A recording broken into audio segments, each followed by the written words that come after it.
Welcome back to Mixus, everybody. I almost clapped. Welcome back. I am your DM, your drunkle, Levi. Alongside me, playing Quinn Destar, is Lucas Little. Say hi, Lucas. Hello. Luke, what's an interesting fact about Quinn? Interesting fact about Quinn is that he has 4 toes on one foot, but you don't know which one. Oh, okay. And so I assume that then the other foot has the normal 5, right? No, it's got 6. Okay. That's what I figured. Moving on, we have Shane Pressler playing Ash. Ash, what's an interesting fact about Ash? Let's see here.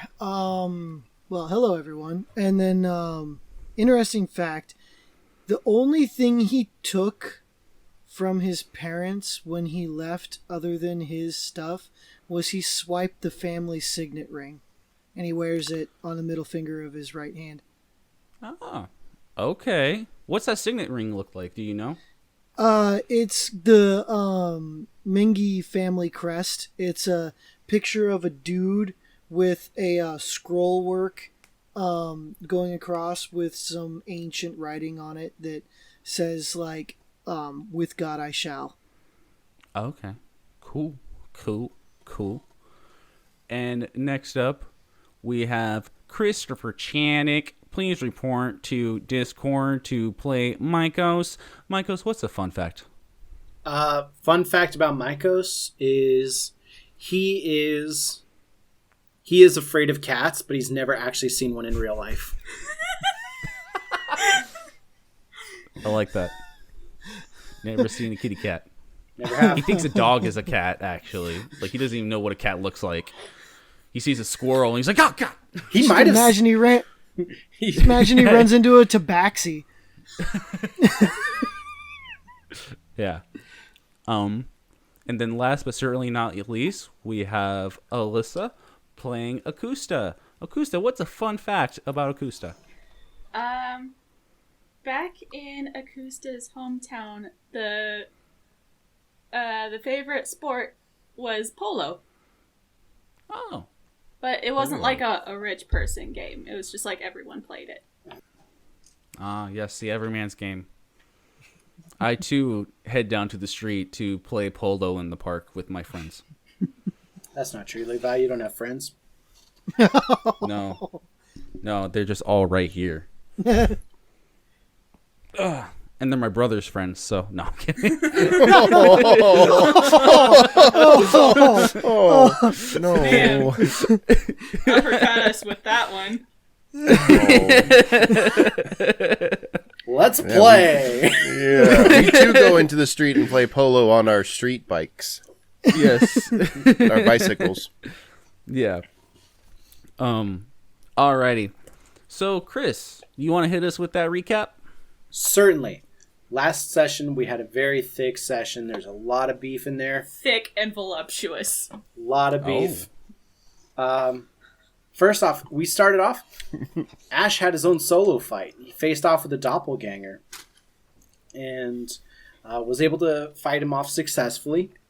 It looked exactly like Jacob, which led to some greater suspicions about anyone who may have been taken by the recruiter could be swapped with a doppelganger. To what extent the doppelgangers can imitate people remains to be seen, but there certainly is suspicions. Back at the Forever Snowfall, Ash and Akusta arrived back at around the same time, and Akusta told us that we all need to move. She had received a disconcerting message from Ragnar, where he mentioned that he wanted Akusta to betray her friends, but also Akusta was very displeased because he knew where to find her. And that meant either he had gotten information from Tommy, who had been in our room, or he had been stalking her. Either way, she was determined to move. The following day, though, we woke up in the Forever Snowfall preparing to depart for the zombie castle, but we felt a growing sense of disharmony and disunity, so we all took turns to share our goals. Mykos, Quinn, and Ash all wanted to get cool stuff. Quinn, Ash, and Akusta all wanted to go home. Akusta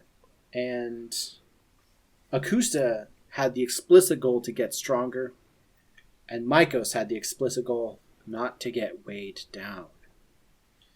But after sharing our goals and more or less coming to an agreement, we decided to leave for the zombie castle, made fun of some guards on the way. We entered the castle, Mykos started fixing it up here and there, and we found a trap. We were able to disarm it and give a cool magic item to Akusta, giving her a +1 spell attack. Then we found a bunch of baddies behind a bunch of doors, and it was an ordeal. It was a struggle. They put up a valiant fight, but despite their best efforts, we were able to demolish them. Give them a fire bath.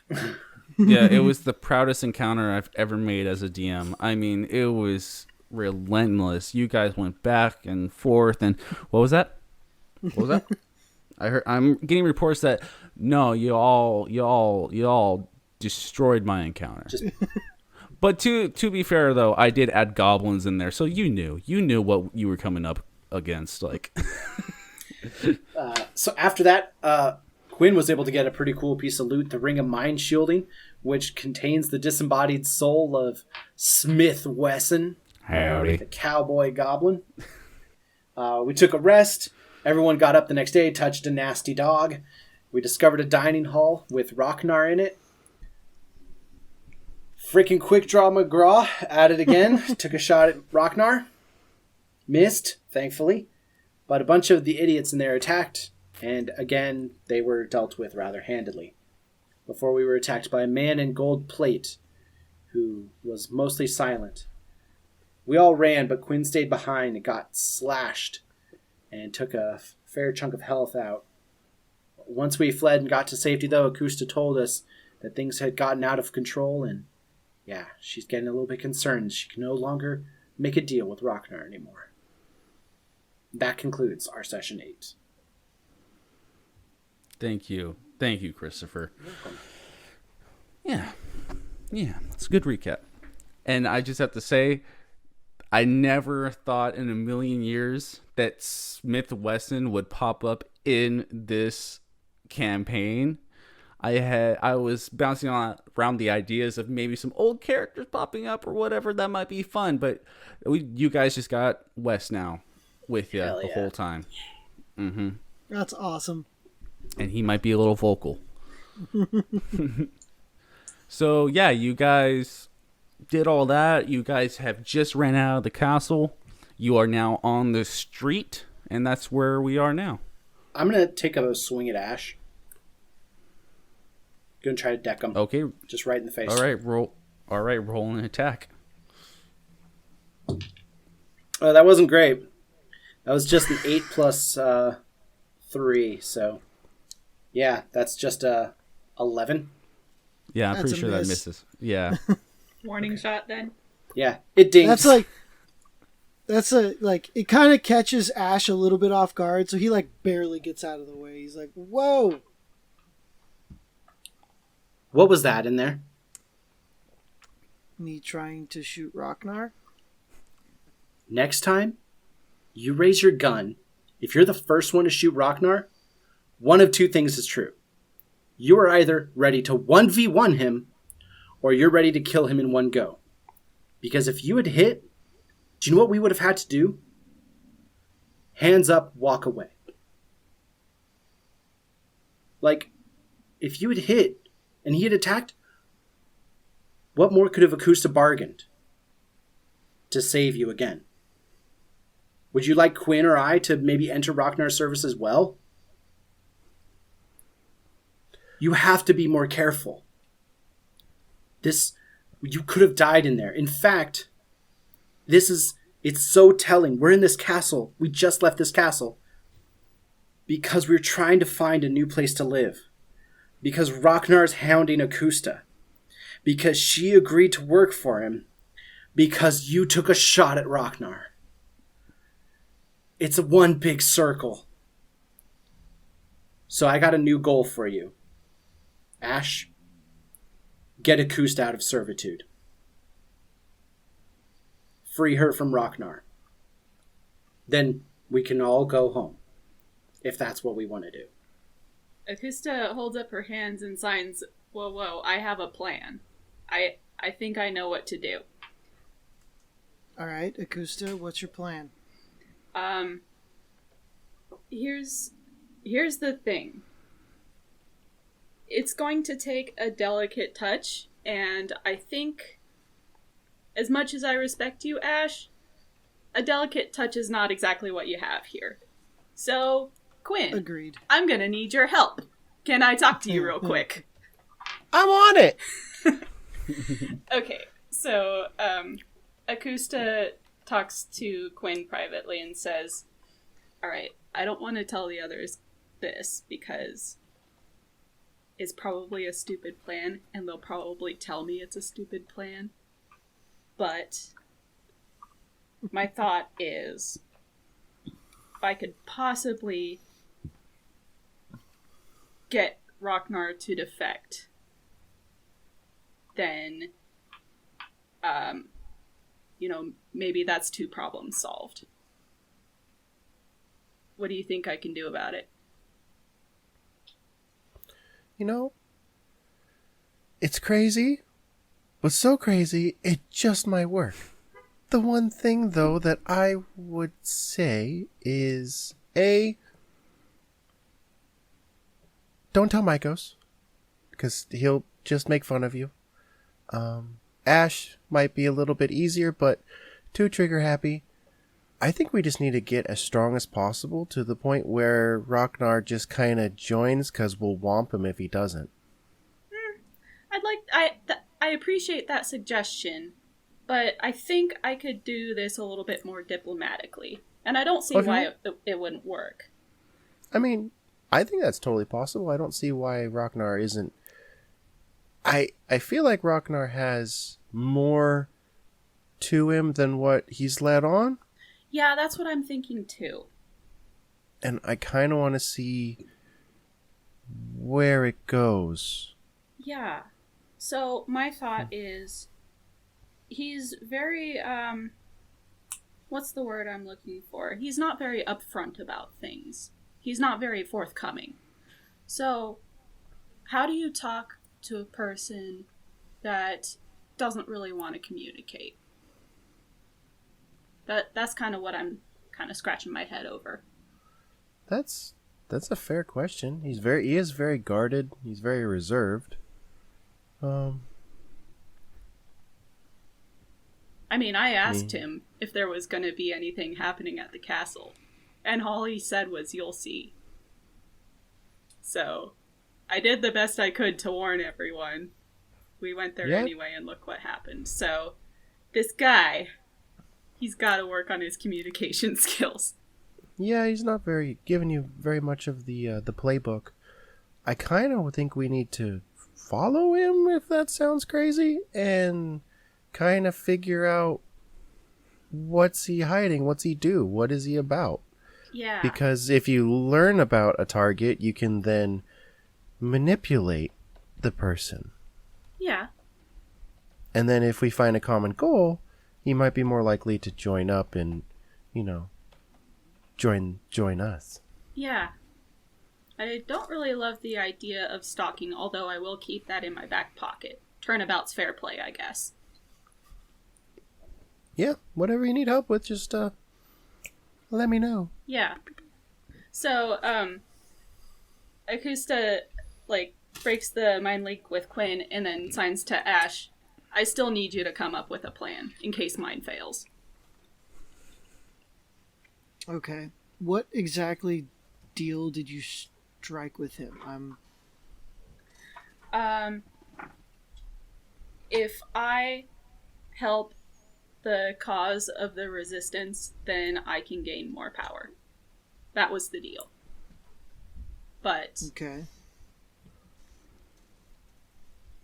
he said that I couldn't tell you guys that I was working alongside, but obviously I saved you guys' asses, and you guys wanted to know why or how, and I can't exactly keep that on the DL.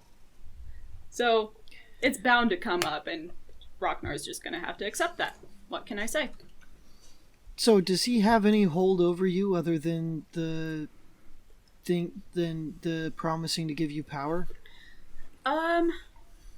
Well, he hasn't asked me to do anything specific yet. So, like,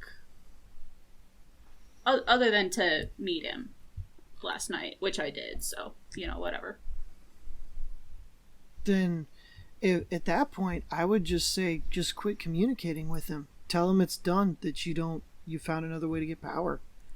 And then if he decides to come after you, then we can deal with it then. It's maybe just, it's like breaking up with a boyfriend or something. Maybe just tell him, we're done. I have found another way to get power. I don't want to work with you anymore. My Food new for boyfriend gets me lots of power. Sorry, I know we just talked about crosstalk. My mistake. And he doesn't shed on the carpet. Yeah, I mean, Akusta just picked up a harem instead of having just one guy giving her power. Oh no. Quinn. ew, a little bit, ew. Ew. No, you're just gonna touch that. Quinn, how hurt are you? Halfway. I make a potion and hand it over to you. It does 8 plus 5 is 13. 13 heals.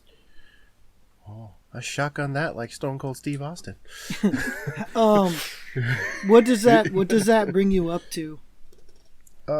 Brings me up to, I'll tell you in a minute when I get there. What's the max potion for that, Christopher? That Brings is me up to max. 39. Oh, okay, gotcha. Yeah. Brings me up to 39.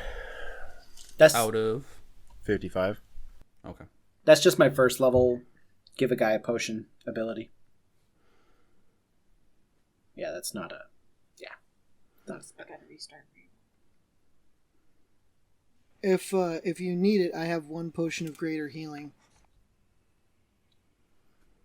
What time of day is it, Levi? Or is it looking like we're getting ready to dip out and go hide, or are we ready to go fight some stuff, if you are so kind and benevolent? So you guys started this off, like this whole adventure early in the morning, but so I'm gonna say it's probably maybe mid to late afternoon. It's probably around 3 or 4, maybe. Okay. So it's I would say it's probably, you know what? Go ahead. Sorry, I didn't mean to interrupt, but keep it, Ash. Keep that potion for when Okay. things go truly sideways. I have something up my sleeve that can help if I need it. and we fully left the castle, right? You guys are standing outside the castle, like you're kind of like standing in front, like on the street, just like, yeah, you're basically just outside the front yard. We're loitering. Yeah. Does anybody know what that giant golden thing was? The guy? Well, yes, I would assume. But, like, who was in that armor? I don't know, but it has really big ouchies. It hits really hard. Yeah. My initial theory was crisp moneybags. But if that was the case, that would mean that he was manipulating Ragnar into an anti-tech resistance, which doesn't sound profitable for him. It would be like, imagine if there was an entire sci-fi franchise where this emperor in the stars had a clone army that fought against a droid army that he also controlled. Like, that'd be the most insane and stupid thing you could possibly do. Unless you were betting on one side to win. Even then, you wouldn't make them fight each other. You'd have them join forces. I mean, one side was just a bunch of stupid robots that could just be torn right through like pieces of paper, and the others were elite soldiers. Anyway. think you're gonna lose that argument, bud. What we could go back to the Forever Snowfall real quick, just dip in there for a second and talk to them. It seems like they might have an idea of who this figure is. Maybe they've got some more intel. Just a thought. I also had another thought. We know that you fought a doppelganger, Ash. Mm-hmm. A doppelganger of Jacob. Who's to say we ever rescued Jacob? Shoot. We So know, let's go see if Jacob's at the Forever Snowfall. we know that he got hurt by the cleric beasts. We know that he was bleeding then. But that time has passed since then. Something could have happened. I can't remember. Oh, sorry, go ahead. If you think also, yesterday when we started our morning, the first thing Evie did was come and see what the gang is doing. I That don't is very know. true. I don't know if she's... But that is in the context where we could have somebody who's swapping bodies and replacing people around us. I'm really hesitant to trust anyone beyond this immediate group. Agreed. I can't remember. Does your little visor thing tell the difference between a doppelganger and a normal person? Okay. At this time, it will only reveal physical appearances, which doppelgangers are supposed to mimic, so it's not going to really come in handy yet. When you've been messing around with the doppelgangers, do they have like red blood like us, or do they just have the goop? No bones, So- goo. So could we just go in and just everybody prick their finger in the tavern and just see? You know, if somebody bleeds goop, then we know what's going on. I think if we did that and came clean to Sadie and them and told them what we've been experiencing, because also, crazy thought, who else has the recruiter taken? Mm-hmm. I don't want to get into like a paranoid tizzy or anything like that where we start accusing everyone around us. But caution, I think, is mandated. Agreed. I like the idea of going back to the Forever Snowfall, because that seemed like not a safe place, but it's definitely safer than that castle with that gold armor dude running around in there. As much as I hate to admit it, I do agree with you. Let's just go back to the Forever Snowfall and everybody just pricks their finger. We see if anybody is a doppelganger. What are we doing now? So you guys are going to head back to the Forever Snowfall? Mm-hmm. Okay. So you start walking back. Yeah, like it was established. It's like mid to late afternoon, so it's probably around 4:30, 5 o'clock. You guys are walking back, and I want you guys to make a perception check. It's a big old That is 0. 18. It's a 1 minus 1. Nice. 17, I think. Nice. 1 plus 2, 3. Oh, dude. Single digit, homies. Okay. No, I Nat wish I had a ones. single digit. We both rolled nat ones. Wow. So you guys are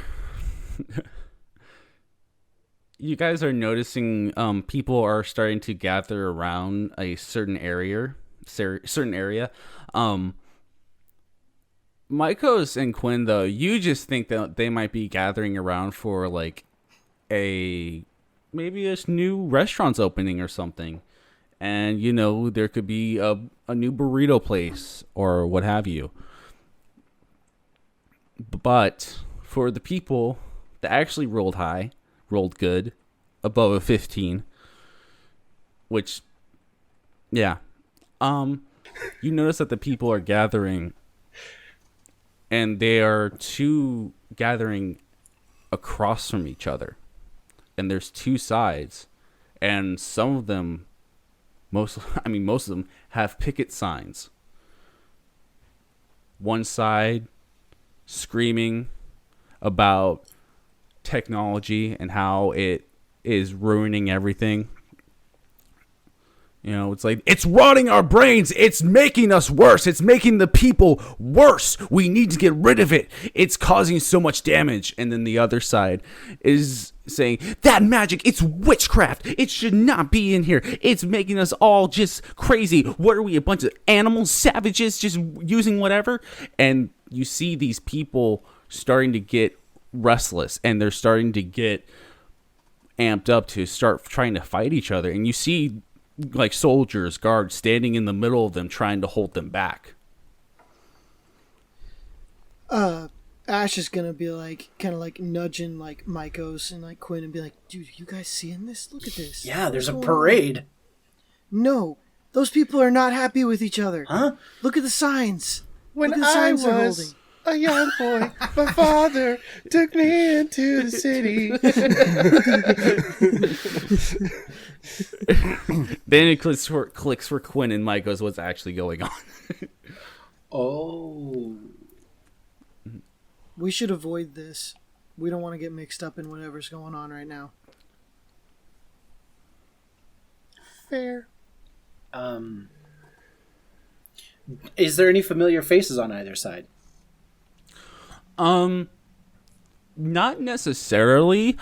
Actually, you know what? Akusta, with your higher roll of perception, you notice actually that a bunch of people that are here are just trying to get by. Like, they're not even trying to partake in this. They're trying to get past, like, break through to get to work, or not even get to work, but get home, get to the marketplace, go to the store. And you notice Hilke, like, kind of walking away, trying to get past to, like, she looks a little frazzled and scared, and that's what a lot of the people that are walking by, they're, like, basically wanting to avoid this situation. Yeah, we are too. I am going to talk to Helki and be like, hey, did you see how this started? She immediately turns around, recognizing that, you know, it's you connecting with her in the brain thoughts. That's the special wordage for it. Yep. Brain thoughts. And she turns, looks at you, and she has a big smile seeing you, but the rest of her is like freaking out. And she just says, no, I did not see how this started exactly.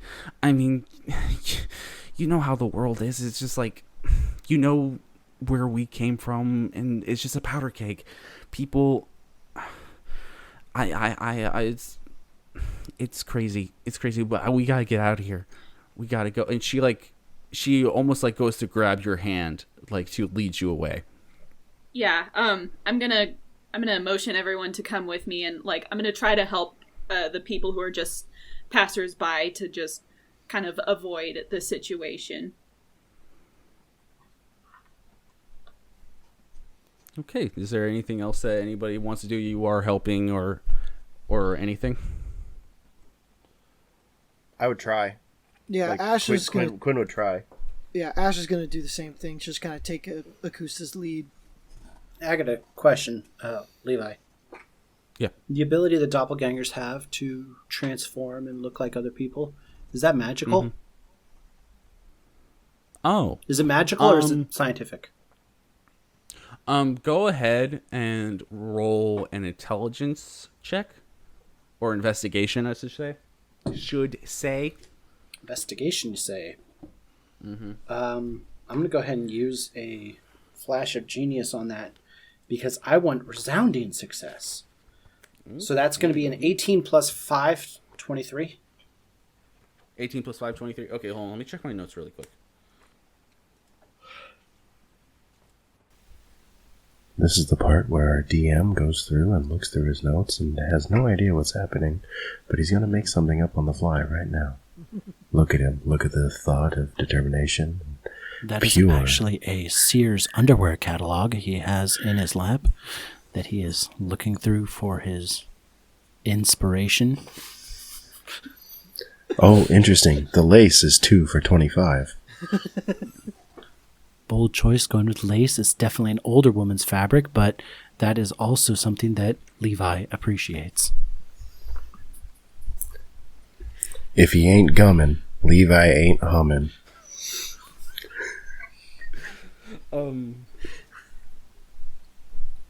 Okay, you win. That was really funny. That was really good. So from what I can gather is that I ain't I'm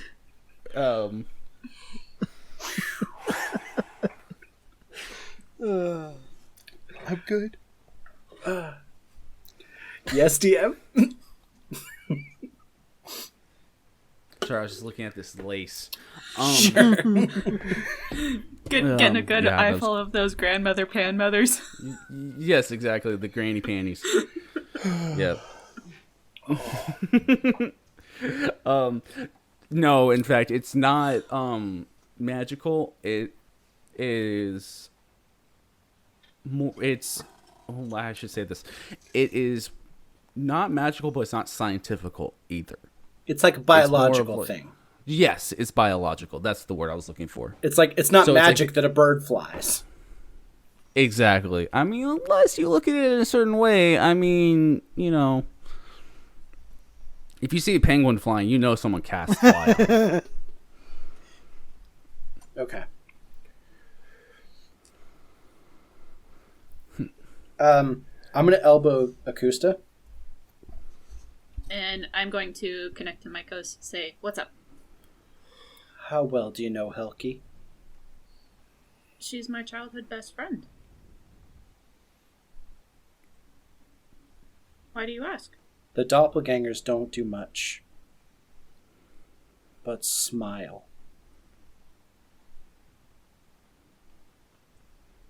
What I do you have think I I should have my ask her? hand on my weapon, and I'm following Helki. Okay. So you are following Helki, and she has Akusta like holding her hand, and she kind of she's leading you, and she just looks and she speaks out loud to the rest of you, so that way it's not just Akusta, because she can speak. So, I'm gonna take you to my house. It's small, but at least we can get out of here and maybe just, you know, hang out for a second. I can make us food and such, and it'll be good. I can maybe make it. And she looks at Akusta. Maybe make us some cookies or something, and starts walking more and more towards a direction towards more of kind of the lower part of town, like the lower slums. As we're walking, I'm going to ask Helki. So, Helki, I know that you have a really great magical aptitude, but what exactly is your discipline? My discipline? Yeah. Yeah, what do you do? Like, what do I do? I'm not doing anything crazy right now. I mean, I'm just No, I've become a cleric. What are you? Oh, what am I? Oh, I mean, and then she smiles and looks at some weeds in the ground, and she casts a spell. You are not familiar with it at the moment, but some plant growth happens. She's like, I'm a druid. I give And the A-OK sign.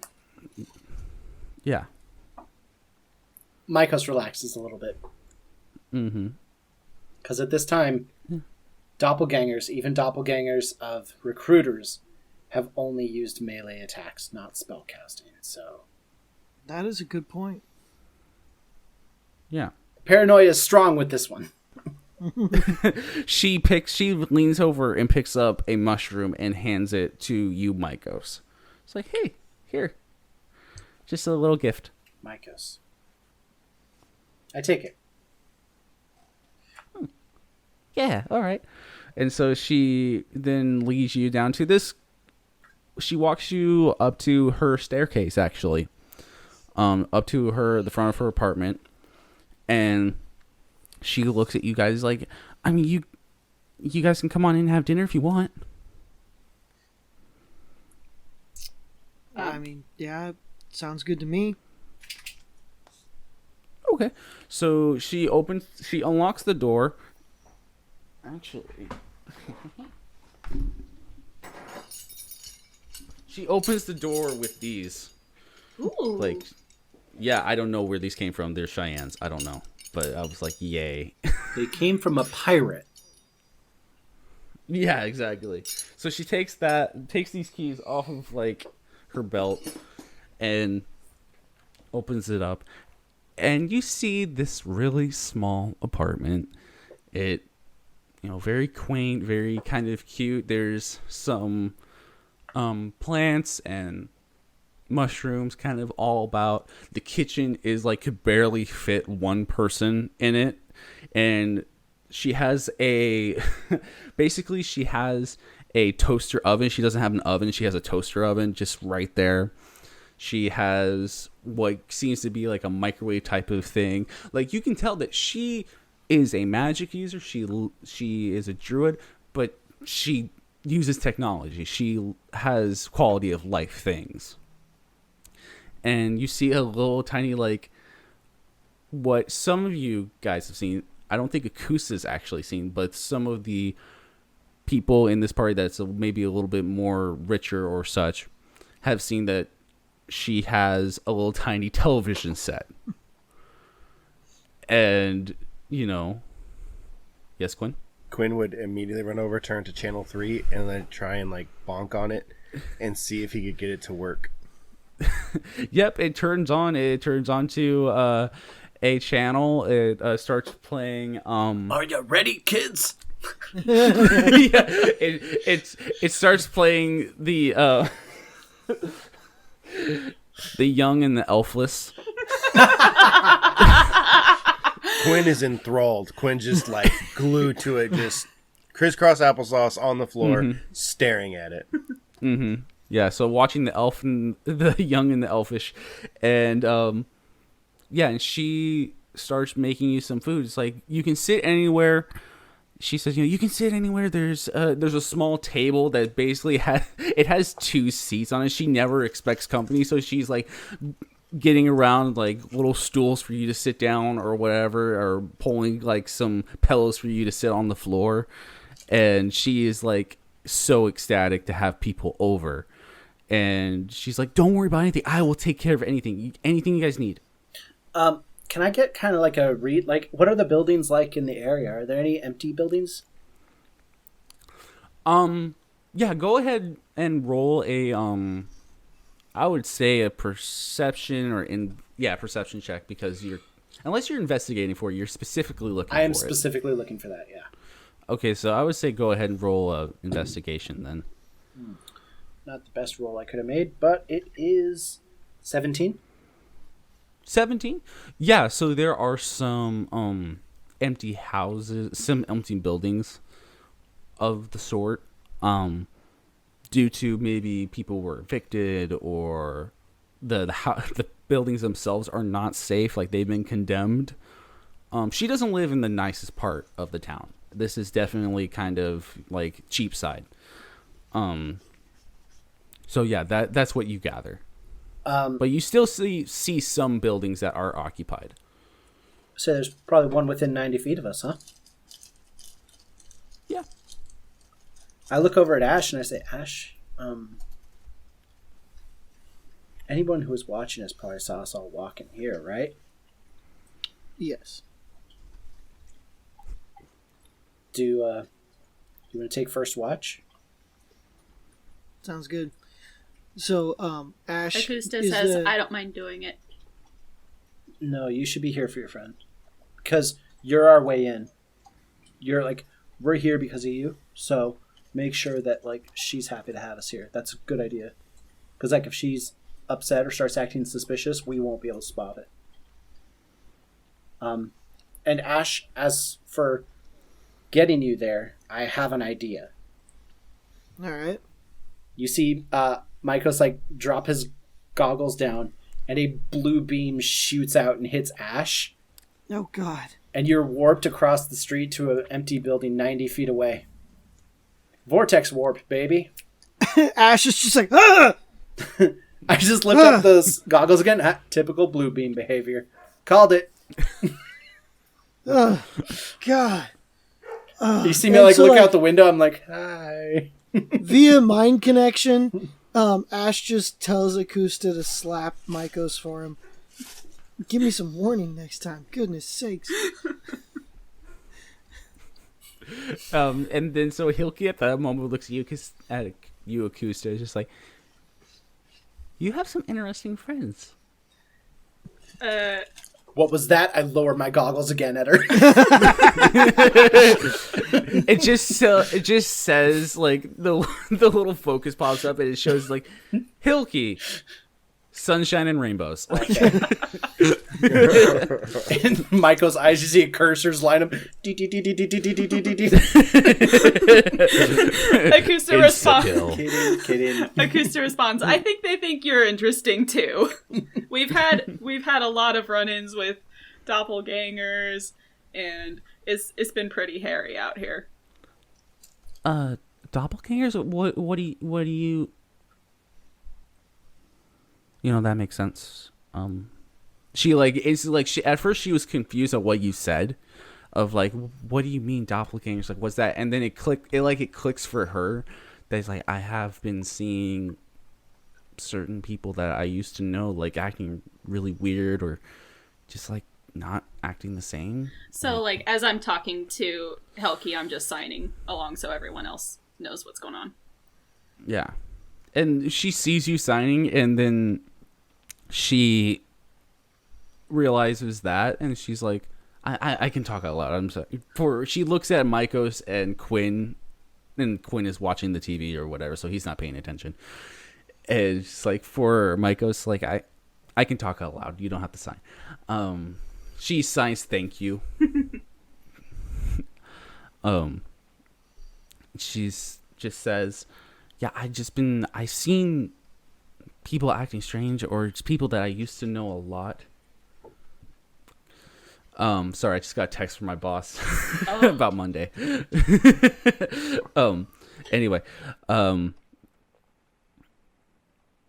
yeah, I've seen people acting strange, or people that just disappear, and you know, I've asked some of the people that I've come to be friends with at work and stuff about like that sort of thing, if that's always been like this, because you know, I just moved here too, you know, and they say that it's always been like this, that people just disappear, or they come back and they're not acting the same.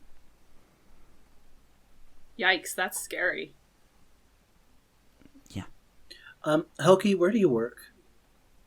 Where do I work? Oh, I own my own shop. Oh, very good. What do you do? And she grows a bunch of mushrooms and plants. And she's like, this. I make herbs and all sorts of different things. And yeah, that's what I do. Excellent. Yeah. Why, what do you do? I'm a freelance investigator. Oh, that sounds important. Emphasis on the freelance. Extremely freelance. Freelance. AKA unemployed. AKA He'll keep unregistered, and I throw a shoe at Quinn's head. Quinn just takes it. He's still just in the TV. Yep, just In the TV. So then at that point, she's like making dinner as she's talking to you guys, and she makes a lovely like chili, and just like, yeah, it's amazingly made, bunch of beautiful herbs and such. She makes a bowl for everybody, and then she kind of looks at Micos like, I had this extra bowl for your teleported friend. do you want to like teleport it over to him or something? Or yes, Quinn. I can get it to him. Oh, okay. She hands it to you. So trusting. Be right back. Take it out. I'm gonna lick the spoon, put it back in, and then I dimension door over to the other building. Give him. Hilty made this for you. Oh, thank you. Thank you very much, Quinn. All right. Deuces. Ash takes the bowl and looks at it, takes the spoon out and wipes it off on his cloak. I before he call starts eating. bullshit. I call so much bullshit. Yeah, you know what, Ash? I'll need you to roll an insight check on the spoon. I just know on it's Quinn handing it to me. I know, but just roll an insight with advantage since it's Quinn.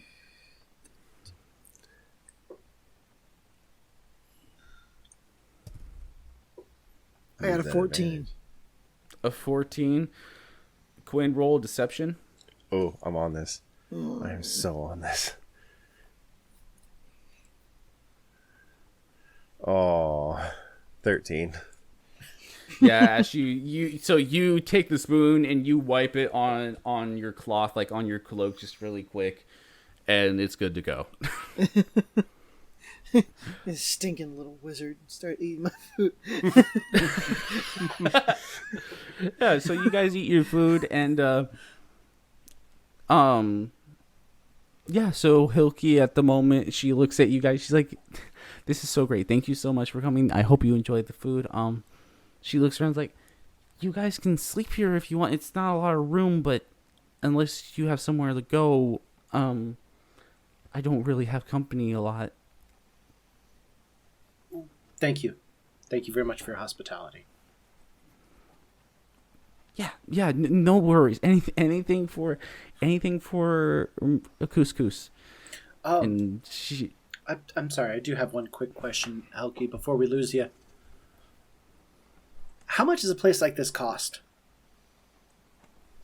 This place cost? Mm-hmm. I mean, it. If you don't mind me asking, I don't want to be rude. No, of course. I mean, why are you guys looking? Maybe. I'm looking for a place with a smaller basement. Oh, smaller basement. I've never had that issue. I've never had a basement. I had large pests in my last basement. Oh no, don't you hate that? Like, especially around here, there's like super rats around here. Have you seen them? Like, what rats of ROUSs. Yeah. Have you seen those? Let's go with yes, they were rats. Let's Okay. let's call them those. Okay. Yeah. I mean, this place it's not the most lavish, expensive place. I mean, I'm sure you guys could probably afford something a lot better than this if the four of you pulled your money together or something. But, it's about, I'm going to check just really quick what the gold rate would be for this. Impoverished living, I believe, is like 5 copper pieces a month or something like that. Yeah, so It's like I'm gonna say, bad. Yeah, she says it's about it's about at least 15 copper a month. Yeah. So it sounds like you're living paycheck to paycheck. Oh, I just love what I do. And you just see like the little, like, there's a littleness behind her eye, like an emptiness of just like, I hate this. Yeah, Akusta says, I'm in the same boat. My house my cottage back in Discord is smaller than this. Typical millennial. There's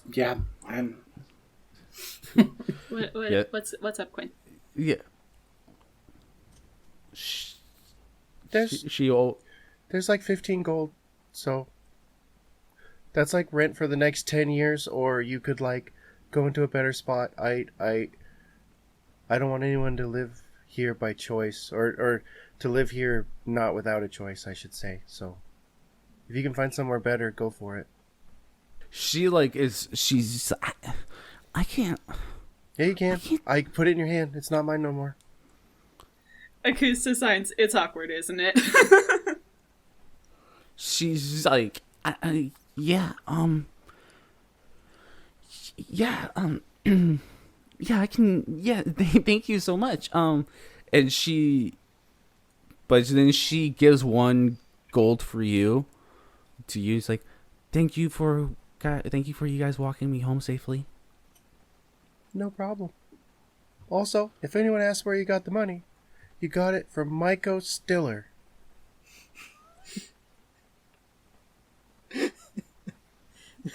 Augusta says, "Ignore him." It's like, oh, okay. Well, thank you, my ghost. Thank you, Quinn. Thank you, Kusta, and thank Ash when you see him. You didn't hear? He's dead. What? What did you think that blue beam did? Augusta nudges him in the chest. I sit down in the corner and start flipping through classifieds, looking for a place to live. Well, see, that's a long dimension door for our young buddy Quinn to use. Then, Straight to the nether realms. wow. That's Ash went to hell. Can you believe it? Ash, your ears are burning. Yeah. It's only like the 4th gate. It wasn't that far. It wasn't that far. Quinn Dastar. So yeah, you guys can crash here if you want. I'm gonna let you know though that it's a very small place, so if you do crash, you won't get exactly a full night's rest. Meaning that you wouldn't get all your spell slots back and such. What's the or place? Sorry. Or you could make your way back to Snowfall or what have you. I was gonna ask what the place is like that I got teleported into. If it's It empty, is- like It what- is. It's empty and you see rats crawling around. Like, it's one of those, like, it's good for spying or scoping, other places out, but you wouldn't want to sleep here. Okay. I don't get a full rest because I'm the size of a pillow. Yes. Cool. I'll take first watch. So No, we I get, am like, saying half our spell slots, or like you would get you would essentially be taking a short rest. You would not get any of your spell slots back, but you get your HP back.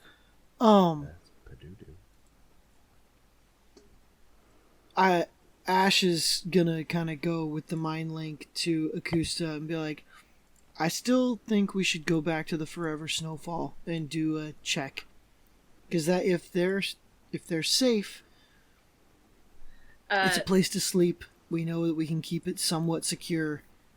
Just a thought, Yeah. because this place is nasty. Yeah, I'm sorry that you have to be over there, and like you said, I'm worried about Jacob too, because Yeah. that what These you are say OTUSs made or- sense. Yeah. Okay. What are you guys gonna do? I am actually doing okay on health, so if it helps Quinn and Akusta recover a little bit, I'll kind of take the first watch in the house. And I assume that Ash is doing the same where he is. I assume. I don't know. So you guys are gonna stay in the house and you're not gonna make your way to the Forever Snowfall or anything? I want to propose, actually, we do make our way to the Forever Snowfall, like, after dark, once those protesters have probably gone home for the evening. Okay, yeah. So it's fine with me. It's around probably around 6:30ish, 7 now, and it gets dark at around 8. So Like, midnight? Yeah. So I think that's a really good idea. We should do a short rest here, get our HP back, and then go back to Forever Snowfall and make sure everything's kosher there. Yeah.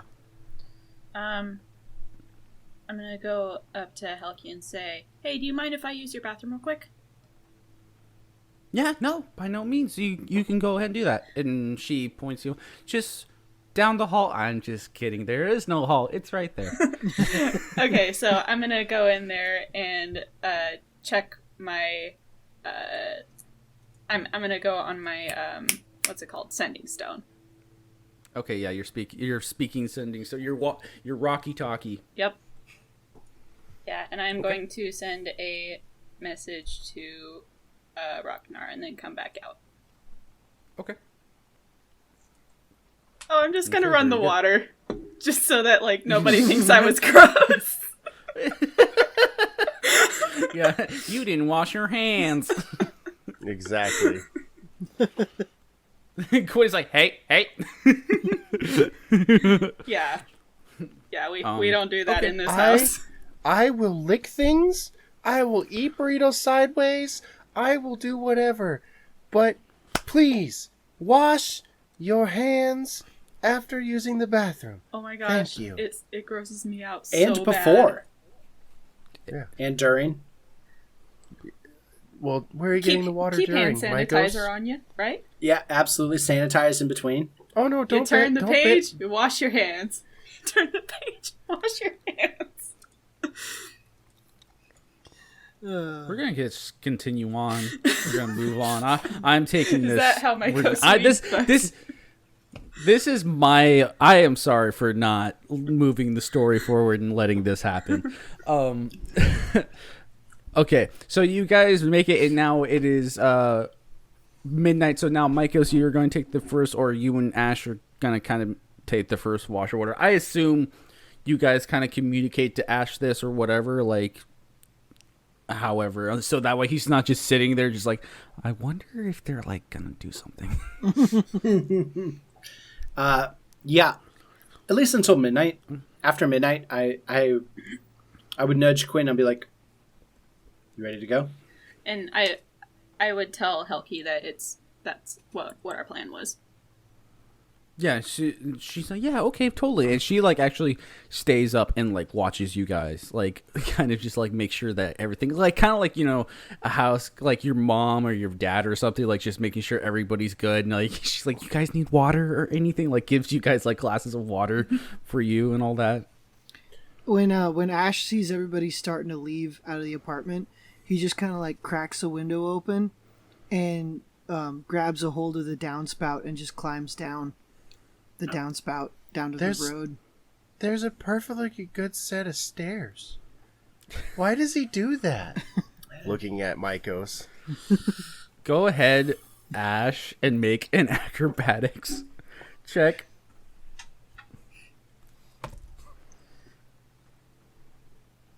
So that is 15 plus 4 plus 5 because I'm expert in acrobatics. Oh, gotcha. So what is that? So it's 24. Is that how that works? Because I would add my dexterity to my acrobatics expertise. What's your proficiency bonus? 3. So it'd be So then plus. it'd just be a +7. Oh, okay. Because it's your dex and then your proficiency. And then isn't for extra expertise is proficiency doubled? Yeah. So it'd be 3 Okay, so plus then- 3 plus dex. Okay.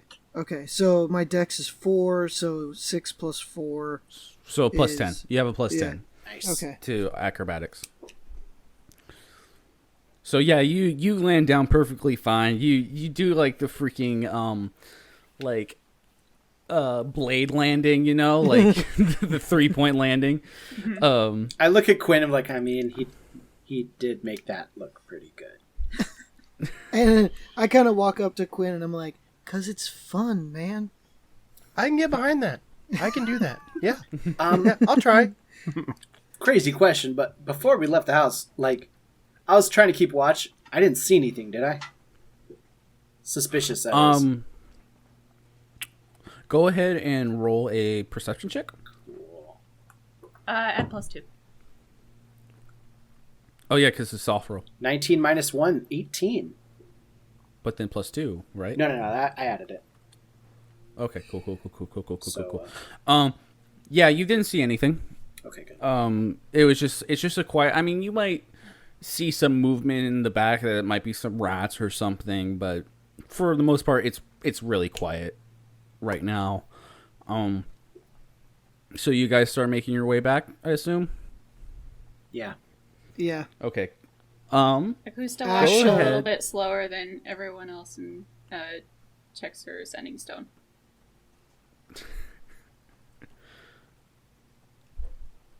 Yeah, so yeah, she gets to respond back and such. Do I see her doing this? I assume she probably does. Go ahead. Are you trying to be stealthy about this, Akusta? Mm-hmm. Okay, so go ahead, roll your stealth check, and then Maiko's perception. 16. 21. Okay, so no, Maikos, you do not see her doing this. You're just strutting along, you know. Probably alert for any threats that might pop up. Yeah. Still in watch mode. Exactly. Go ahead and wait a second. Go ahead and Maikos, I want you to roll a d12. D12? Yep. 8. Okay, an 8. And then Quinn, can you roll me a d8? Yeah, totally.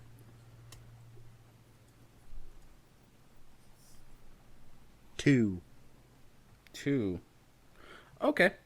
So you guys are walking back.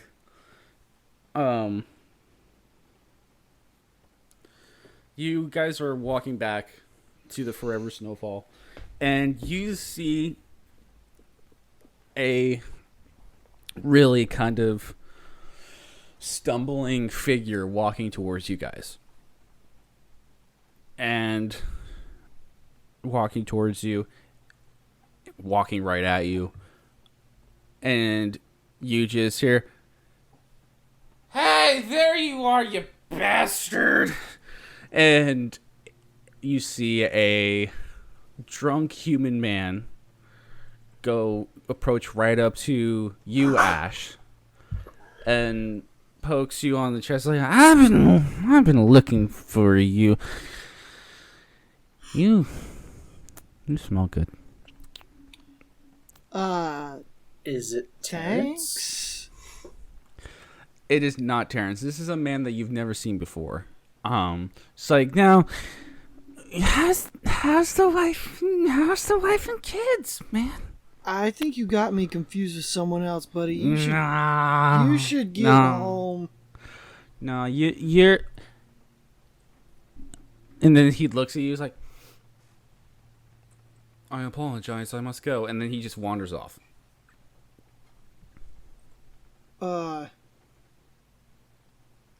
Okay. I hope that guy's alright. That was weird. Akusta, You guys think we should follow him? Like, what was that? Akusta says, unfortunate choice of words, but I think you have a doppelganger out there.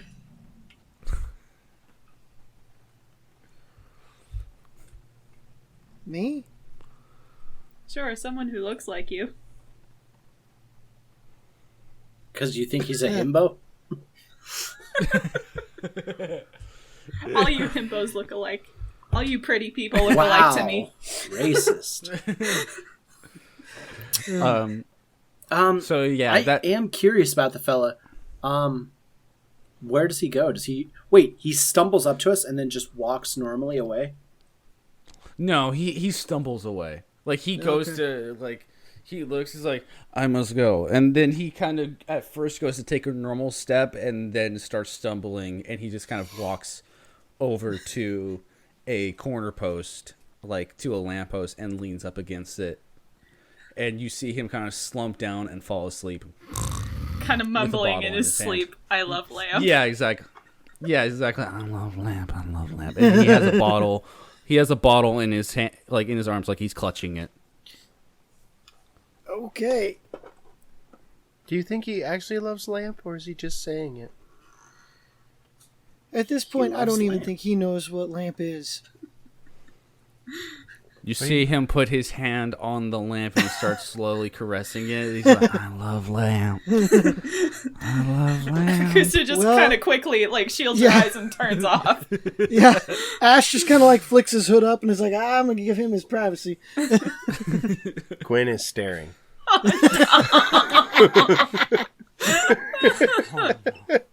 Oh no. Quinn. Eye muffs, man. Fine. Yeah, I'm gonna leave. This guy doesn't really seem to have anything I want. Yeah, so you guys now wander back to the Forever Snowfall. No other crazy events happen. Just it's quiet. It's late at night. You might hear some rustling and bustling of people talking to each other, but nothing crazy. Now you guys make it to the Forever Snowfall. It's about probably 1 or 2. Yeah, 2 in the morning. And the bar is just about closing down. Like there's Sadie kind of behind the bar. She's cleaning up some glasses as there's a couple of guys in the back just kind of, still drinking, and she's looking at them like she's about to kick them out because it's about to be closing time. Do we see Closing Jacob? time. Jacob is there. They're everyone's still kind of up, like they're making the rounds, whether they're putting, like, you see Jacob actually putting the chairs on the tables and such, and you see Evie behind washing dishes. You see then Sadie drying the dishes. You see Grant. Is it Grant or Garrett? Garrett. Garrett. Putting like the ingredients away for foods and such, and the alcohol away. I look down to Quinn and I say, is it better to ask forgiveness or permission? I always go with forgiveness. I'm going to take a piece of ammunition, my crossbow ammunition, and I'm going to like snap it in half. And I'm just going to kind of like tuck the half the arrow bolt like up under my sleeve. And I'm going to go up and shake Jacob's hand. Okay, so like Jacob turns around and looks at you, and he's like, how's it going, man? And then he put it sees there, you. bud. It's like, all right. And he, I'm going to have him roll just really quick. Yeah, he doesn't suspect anything. It's like, I'm sorry about the chair the other day. And he shakes. All's your forgiven. hand. Yeah. It's like, He cuts him. I look down at the arrowhead. Like, imagine how weird that is. Like, Yeah. there you go. Son of a bitch. Ow. And there is blood on it. Jacob, I can't tell you how happy I am to cut you right now. Feels really good. I can see that. That was a clean piece of ammunition. You should be fine. Yeah, I guess. I'll cast Healing Word on him. Well, that you can act like, okay, thank you. Micos, question. I put his blood in a vial also. Yes? Oh. Is he a good one? He's good. He's alright. Cool. Quinn runs over with a Sharpie. Or like ink to like write on his leg or something, make like a mark, so I know which one is which. That's so smart. It's like, what the bloody hell are you doing? I'm preparing for a tattoo. It's gonna be cool. It's like, well, it better have. I want it to be a flaming skull if that's going to be the case. You got it, flaming skull. While they're doing And that, you I want to check my sending stone again. Yeah, you check your sending stone, and yep, just more of doing that. If anybody wants to, maybe roll perception. I would like to. And she can roll stealth. I will roll perception as Can I well. 7. roll performance to see how good of a tattoo I make? Yeah, I mean, it's with a Sharpie. I mean, you're not making an actual tattoo, but yeah. What was that, Maikos? 7. I got a 7. 13. 21. Or 21. Yeah, no one. All yeah, right. 20. Sorry. Yeah, no one suspects a thing. So Ash is gonna like talk to Jacob and be like, dude, something nuts just happened. Oh, Quinn. Sorry, Ash. Before we go any further, are there any other people in the bar besides employees? There's just like The two people. a couple. Yeah, there's two people back there. Besides Terrence or Terry, he's there, but I mean, he's not as drunk as you've seen him before. Like he's tipsy, but he's like in good spirits. Like he's just like, oh hey, how's it going? But he's not like sloppy. Not like that guy we But saw there's- on the street. Yeah, So- but there's two guys in the back that are very close to being that guy in the back that you saw on the street. So hey, Jacob, do you think that we can clear those other two guys out and just maybe have like you guys and Terry in here? We got some stuff we want to talk to you guys about. Yeah, definitely.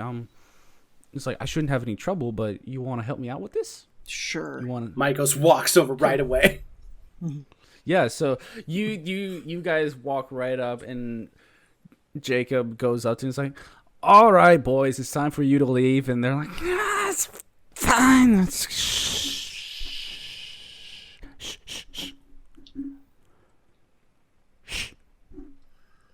And then Jacob like grabs one of them and picks him up and throws him, like starts carrying him towards the front of the bar and like kind of looking for you guys to do the same with the other guy.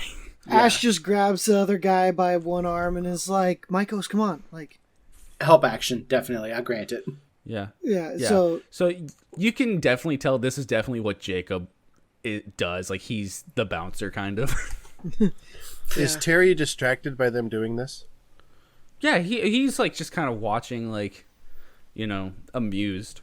I'm gonna poke Terry with something sharp. I want to see if he bleeds. Oh wait, roll an attack roll. Okay.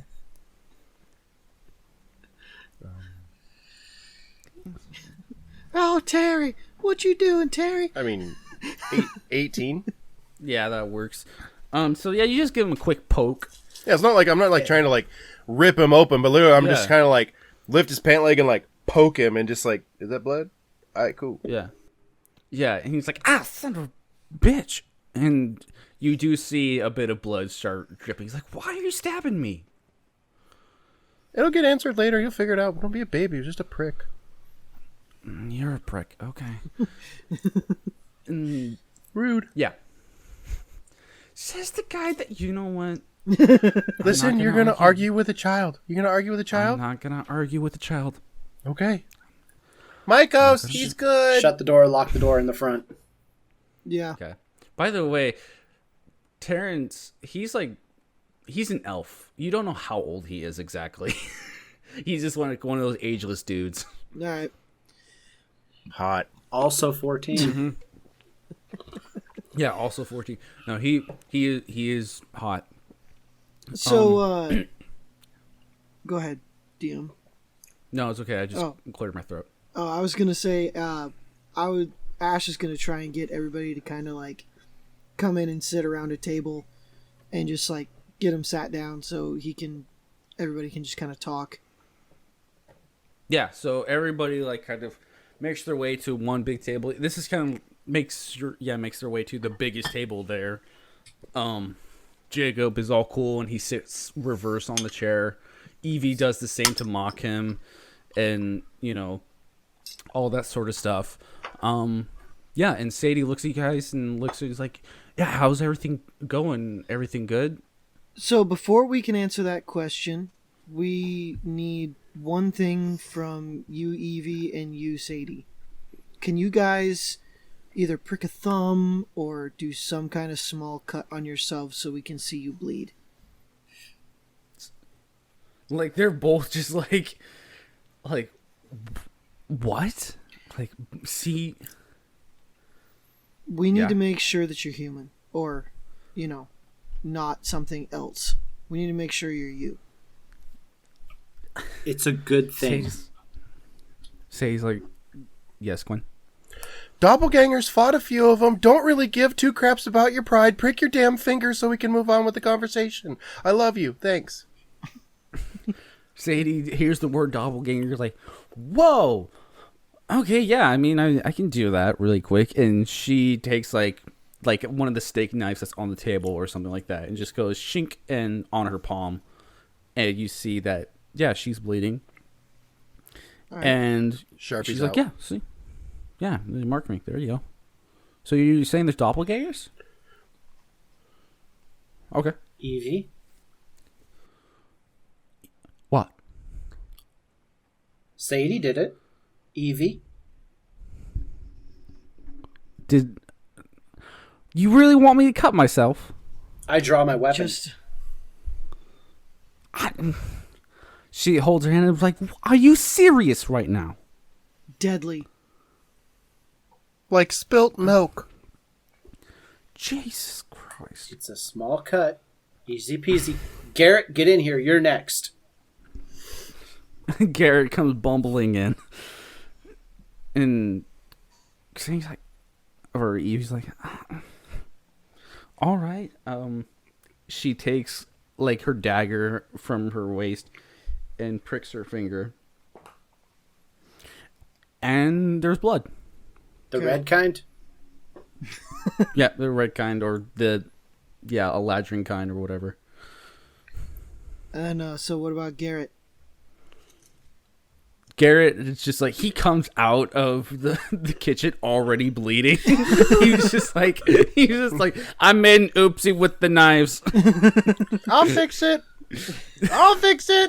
Right over. I learned a new healing spell. I'll try.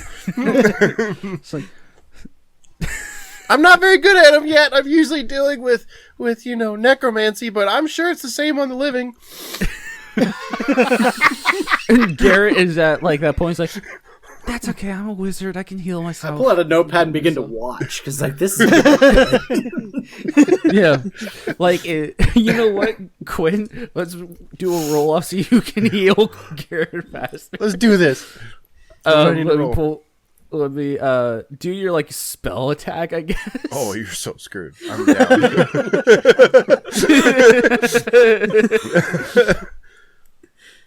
Let me pull up his character. All right, cool. what did Luke roll? I say 24. Okay, I'm gonna roll for Garrett. What do you think he rolled? Oh, I don't know what his mods are, so It's at least a +9. The grin on his face, I think he got a nat 20. I think he got 24 total. That's my guess. What'd you get, Gwen? 8 + 8, 26. 8 plus 8? I'm sorry. Oh, 18. 18 + 8, 26. Almost. Damn, he got a 25. Oh, So you see like these this like gold like shimmering healing healing touches are about to happen, and Garrett's like, no, I got it, and then Quinn comes in and just goes and heals it all up. It's like when a little kid wants to show you something and they come charging at you with like their hand out, and you're just like, don't touch me, and they're just like, That's exactly what it was. Yeah. So now that everyone's gathered together and had a turn bleeding, I tell them, okay, here's the situation that we know. A couple days ago, I fought a doppelganger not far from this bar. The doppelganger looked like the recruiter that took you, Jacob. The other day, yesterday evening, 2 days ago in the evening. Last night. I think it's been longer than that. But anyhow, No, it was last night. Ash fought a doppelganger as well. This one I've- looked like yeah. you, Jacob. No. Yes. It couldn't be as handsome as I am. Handsomer. Don't lie to me. I've never lied. You wouldn't even What we're getting at is that the doppelgangers, anybody that they've been in company with for long enough, they can look like. That's how they learned how to look like you, Jacob. it's possible that there are multiples of you right now running about this city.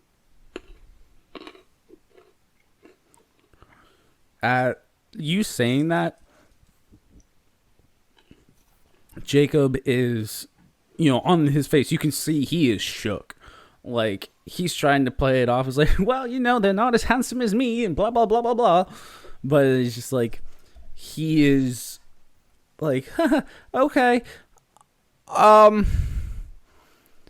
So you fought a ghoul monster that was me, right, Ash? Yeah, it was not easy. Okay. And then Sadie pipes up, and it's like, so that's what they've been doing. That's what the recruiter and them have been doing. Is that what you're saying? Yes. Sadie, I want to ask you a question.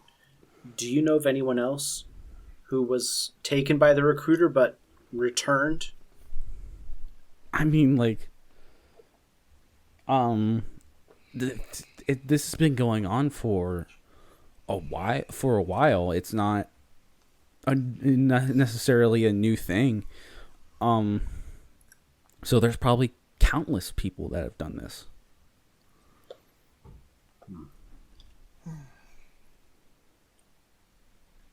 I have a question. Yeah.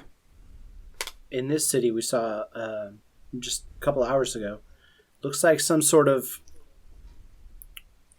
squabble between tech supremacists and magic users. Is it possible that these contests and aggravations are being stirred up by outside forces? Because if they're sorry, go ahead.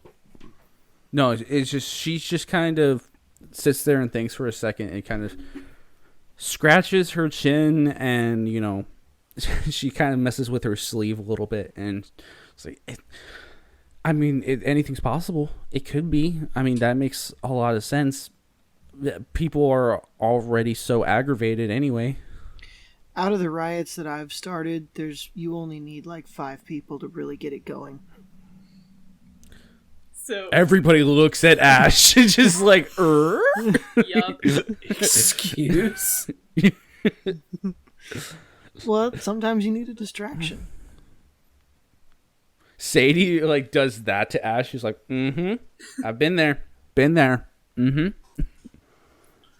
I took over the city, bro. Like, Sadie does that. Like, she goes full kind of like Vin Diesel, like in Fast and Furious, and stands up like, what? I mean, you're in a bar. I don't know why you're so excited. I'm so confused right now. So, Family. what made that Family. Brazil. your Sorry. idea does make sense, Maikos. That I hadn't thought of that before. That makes 100% sense. If they got, especially doppelgangers of influential people, it doesn't even have to be people that are necessarily important in the government. It could just be influential people in the community, in the town. If the right people start saying the right things at the right time, they can cause chaos. If you were to create a doppelganger of a random tech user and he attacked a magic user, you could foment aggression against tech users. This may be exactly what Ragnars's trying to pull. All it takes is one idiot to do something stupid. This city's a powder keg.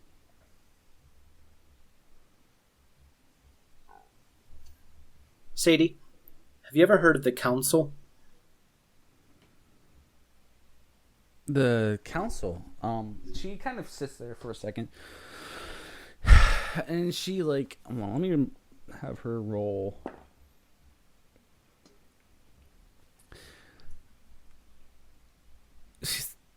For her to think of this, it's like the council. There's so many councils of so many different things. It's hard to decipher what you could be talking about.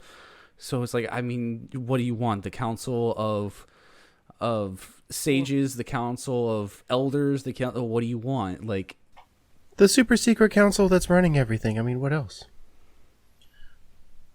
Let me be more specific. I Crisp think I was good. Mooney, you did very good, Quinn. Thank you.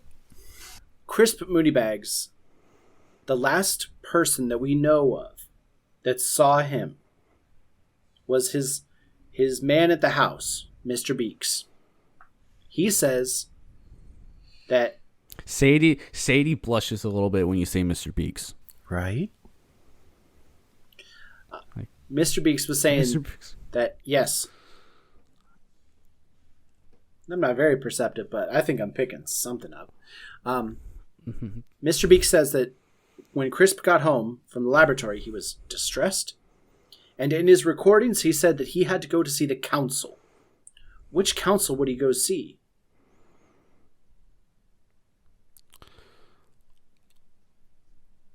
She hesitates. She's processing. I'll have her. Yeah. She's like, I mean, with something like that, it could be like maybe a board or something, like a council of his investors or some sort. And Does the mayor have a council? yeah, she has a council, but like it's not that Mooneybags isn't involved with that. And then Garrett kind of pipes up, and he just kind of scratches his chin, and he's just like, what if, like, you guys are saying it's a secret council, could be like a hidden guild or something? It could be. Sure. So something else that might factor into this, we went and took a look in the castle, and we ended up running into some interesting stuff going on in there. What's his face? Wolf Boy was in there. Rocknar. Yeah. Yeah, Rocknar was in there, and a dog full of goop. This goop. And yeah. Evie immediately takes it No, and she is doesn't. just That's like my looking at goop. it. She's like, goop dog. I've always wanted a goop dog. You guys just really aren't bothered. So we had to fight our way out, but we had to run because some dude in gold-plated armor, like superhero dropped from like a second-story balcony and basically almost took out Quinn. We had to just get out. Do you guys have any knowledge of somebody wearing gold-plated armor running around? It was meticulously engraved. It was beautiful armor, but that person was terrifying.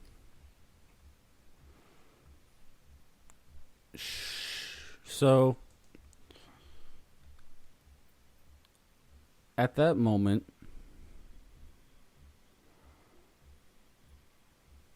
Sadie kind of like thinks for a moment. I said moment twice. And she looks at you, Ash. My head.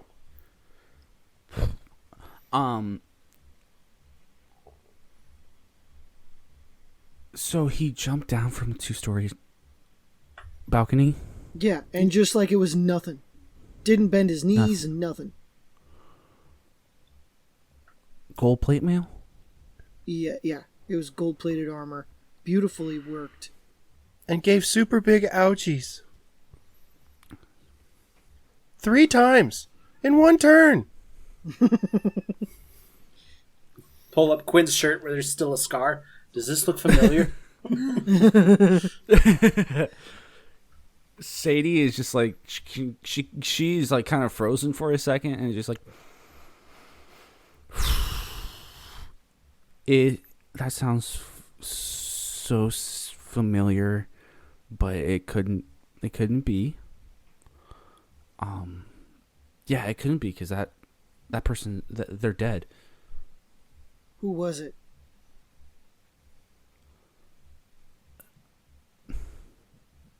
Malik.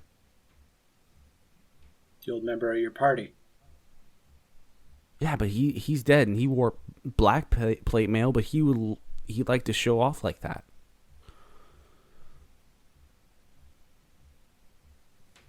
Did he talk or anything, or what did you see his face at all?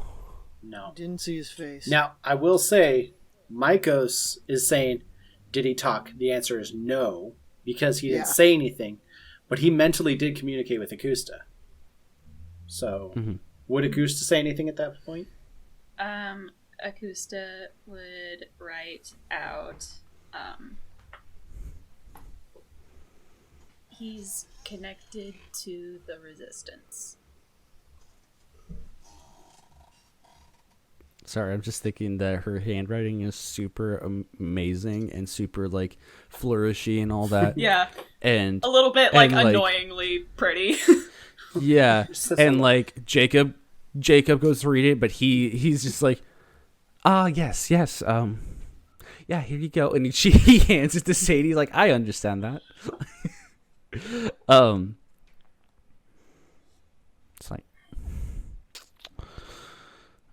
It's like Sadie like is taken aback, and she just does not like it is not registering this at all, or she's having a hard time swallowing. It's like, hey, I don't know, it couldn't be he. Maybe he had a brother or something. I didn't know, like he never talked about his family or anything or his past. Sadie, he He didn't have red eyes in life, did he? No, he had normal eyes, and he would wear his helmet, but I mean, you could see his eyes through his helmet. Yeah, unfortunately, he was not very conversational. We couldn't establish much. We know that he... Besides big ouchies, that's it. Big ouchies, gold plate, red eyes. Well, the big ouchies sound like Malik, but he was part of like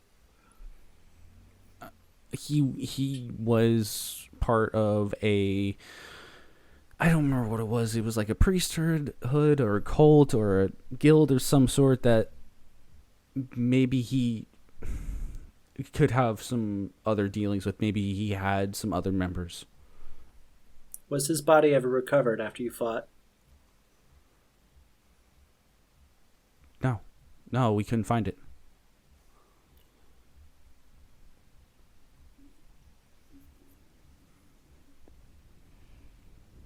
So, you said he was a member of a cult or something, and his body was not recovered after the fighting. Is it possible the cult got a hold of him and brought him back somehow? I mean, I use cult loosely. I don't think it was a cult. I mean, he was part of an organization, but he ran from that. I mean, it's possible though. I don't know. What was the organization? He never said. He was a religious man. He was a paladin, and he was, for a lot of people, he said that he was a symbol of hope, and he was so righteous. I mean, if you knew the guy, he had this aura of hopefulness. Yes, Quinn. Is there any churches around here that we know of? Excuse me. Yeah, I mean, there's plenty of churches around. Is there a big here. one? Yeah, there's a big one. Actually, it's the same one that Akusta's been to. Like, are they deeply seated in political parties and such? Like, are they like, for lack of a better term, in real world, like Vatican-esque? Mm-hmm. Like they are like the church. Yeah, I get you. I mean, there is one. They do a lot of stuff for the community and such. I think the person to talk to about that though is Amethyst, Mayor Mooneybags, or Mayor Thunderbeard. Because like I think there's always been sayings that like they do stuff for the community and they do all this stuff, but I don't know how deeply they are in the government. Where does the church fall on the technology or magic usage? They've always they've never taken a stance as far as I know. What's their... Hey, do you want to know a crazy thought I just had? Sure. Let me run this timeline by you, Sadie, and the rest of you. You become an adventurer. You and Terrence. Malik joins. Malik helps you fight against your uncle. Together with Malik and Terrence, you slay your uncle. The crown falls down. Malik grabs the crown. You fight Malik. Malik dies, but you don't recover his body or the crown. Skip ahead. We find the crown on an undead. Is it possible that that undead king was Malik? And if that's the case, could it be possible that an undead is now manning that armor? That gold armor. This might be his crown.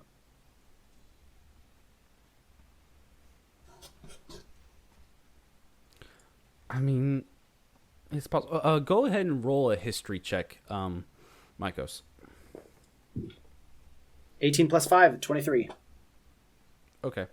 So the body, the body that you found the crown on, if you remember, it was like an ogre type. So this is purely possible. You don't know. Maybe the crown could have possibly deformed his body in some way or some sort. But all you know is that the body that was on the crown was not human, and it's been established that Malik is a human. Okay. Okay. But it could be possible. Very suspicious. Well, I would like to pick this up, but I think we're going to have to talk to Thunderbeard and maybe visit the church. I'm tired. I need to sleep. Yeah. Same. No one here should leave alone. Agreed. No groups of fewer than 3. Jacob, change your hairstyle every day. Jacob thinks about it for a second. It's like, as he's rocking kind of like a swept back, like black hair, like type things, like, right, so you think I should like go blonde or something? Or maybe Yes. shave my head? Yes, blonde. Yes. Yes. Yes.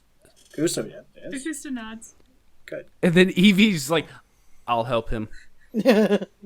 And every morning I will redoodle, or every day at some point I will redoodle the mark that I've put on each one of your legs. Oh, look down. I look down and I do have a mark on my leg, and I never noticed it. Ever get it? Like, oh, wow, look at that. Yeah, all of you have marks on your legs, so you just did not notice. You sleep really heavy, Mykos. So, what's the phrase to get us to show our mark? I know what it is. Are you ready? I do. Oh, hi. Oh, hi, Mark. Oh, hi, Mark. What was your thought, Quinn? I love Quinn. How about that's gonna leave, Pitter patter, let's get at her. God, DM, pick one. At that moment, Evie kind of like she's sitting there, or it's not Evie, it's Garrett, who's like kind of watching all of this, and he's kind of standing there, and he sees you bickering about this, and he sees like the goop that's all over your hands, Mykos, and because of the bottle that you have, the vial, and he's like, it's like, what about, and then the music stops. Goop Troop. Main theme plays as Mykos walks upstairs to go to sleep. Dun, dun, dun, dun, dun, dun. Now we gotta find a main theme. I think that was it. I'm just gonna play that on loop over and over again. You just gotta play like the beginning 3 notes of Back to the Future. Goop Troop. Well, I wash my hands. Go ahead. When Akusta thinks everyone's asleep, she's gonna be like right back at the Rocky Talkie. Okay. I'm gonna roll another perception. Because I don't know if you guys are asleep. I didn't really check. That was a 5. Anyone else? Go ahead and roll the. I'd like to try. I'll roll it. Yeah, go Perception. and roll your stealth.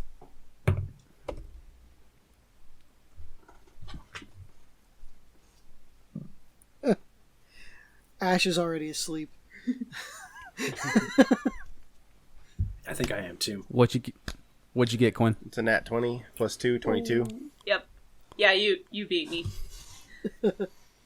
Okay, so Quinn, you are just about to like kind of you're laying in bed, just kind of thinking, processing the day and all that, while Mykos and Ash are fully just knocked out, and your eyes are not exactly closed just yet, but then you see a little bit of like a beam of light coming from where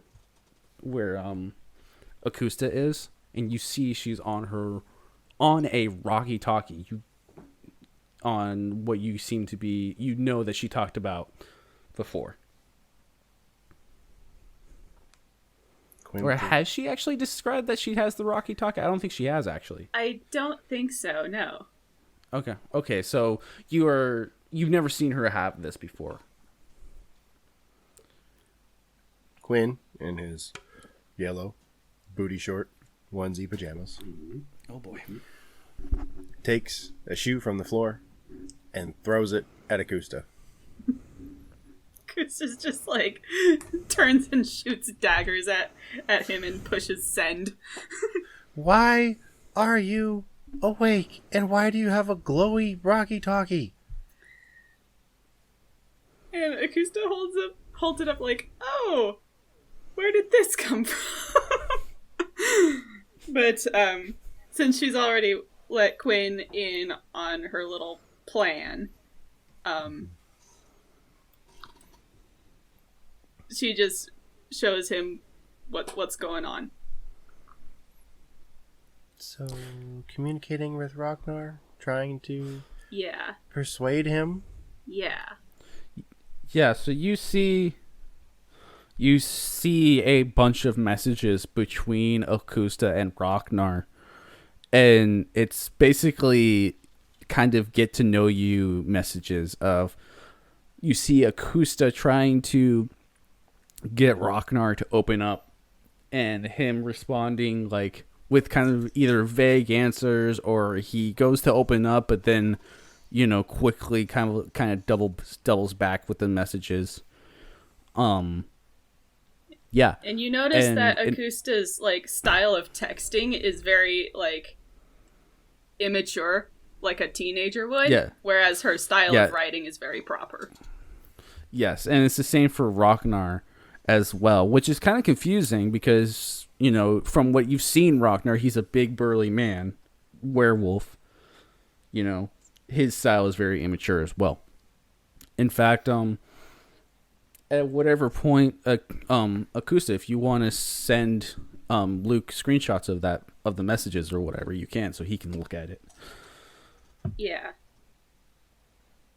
Yeah, I'll do that. So I will do that. I'm just gonna take a short off right here.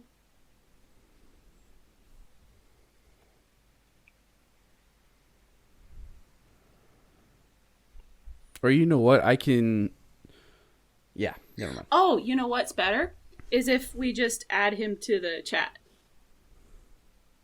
I don't think would it still show it? But okay. It would Yeah, show sure. everything.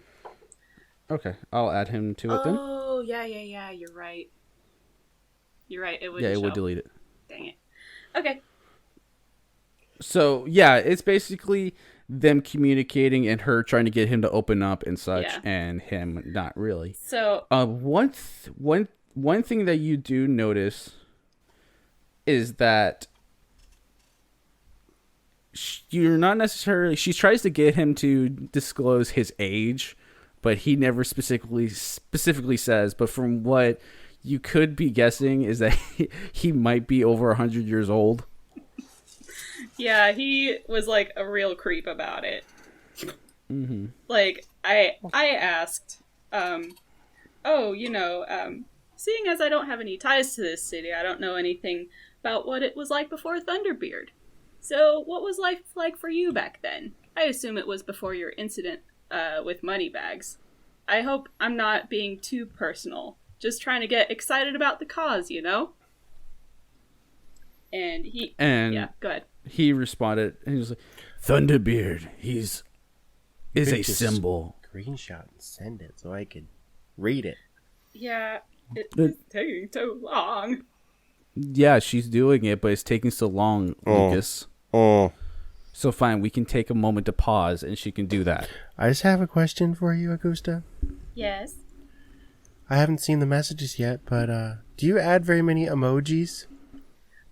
No, but it's very much a lot of, like, shortened text speech, like the letter U instead of U and Yeah. numbers and stuff. Start adding some emojis, some like smiley faces and like the tongue out one, and like those kinds of things. I think those really work. Okay. Okay, I like the now, little now I ice see where cream I left one. off. And like the little ice cream one that's like people think is poop, but it's actually ice cream.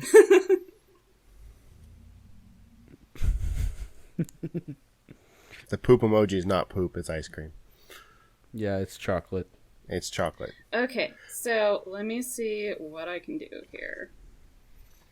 Sorry, You're fine.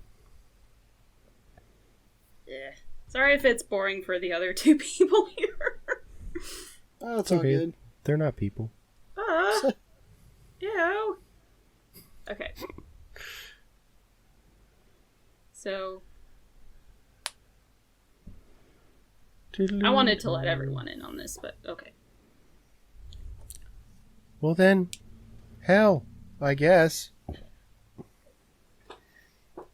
So yeah, as Quinn, as you're going about that, and you guys are sending the message, I'll start some other stuff. So, as you guys are discussing this, Mykos and Ash, you are full on asleep. And Mykos, I'm gonna start with you. You're having a dream. And you're dreaming about a memory that you've had. And it's kind of a pinnacle memory of yours. And it's a couple of guards from the old town that you were from approaching you about bootleg liquor that's been being made in the town. So 4 or 5 guards come up to you. It's like, excuse me, Mr. Stiller, can I have a word with you? I look at the guards and let's just say I recognize 2 of them as customers. Yeah. Yeah, so you recognize the 2 in the back. What can I do for you? Oh, we've gotten some anonymous tips about illegal selling of liquor. You wouldn't happen to know anything about that, would you? Well, that'd be against the law to do that. It surely would. We have some reason to believe that you might be involved with it. Really? I would like to know the source of such a salacious rumor. Oh, those sources are confidential, of course. But I look back at the two if you could- guards. Confidential.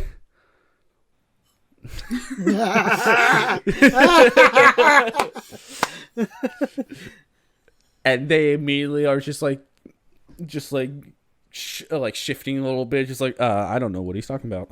No. And the main guy is just like, please come with us, sir. And goes to You're gonna need more than goes to grab- rumors before you take me anywhere. Oh, I got more than rumors. I have found your still. And he goes to grab your arm to handcuff you. I shoot an arrow into his foot.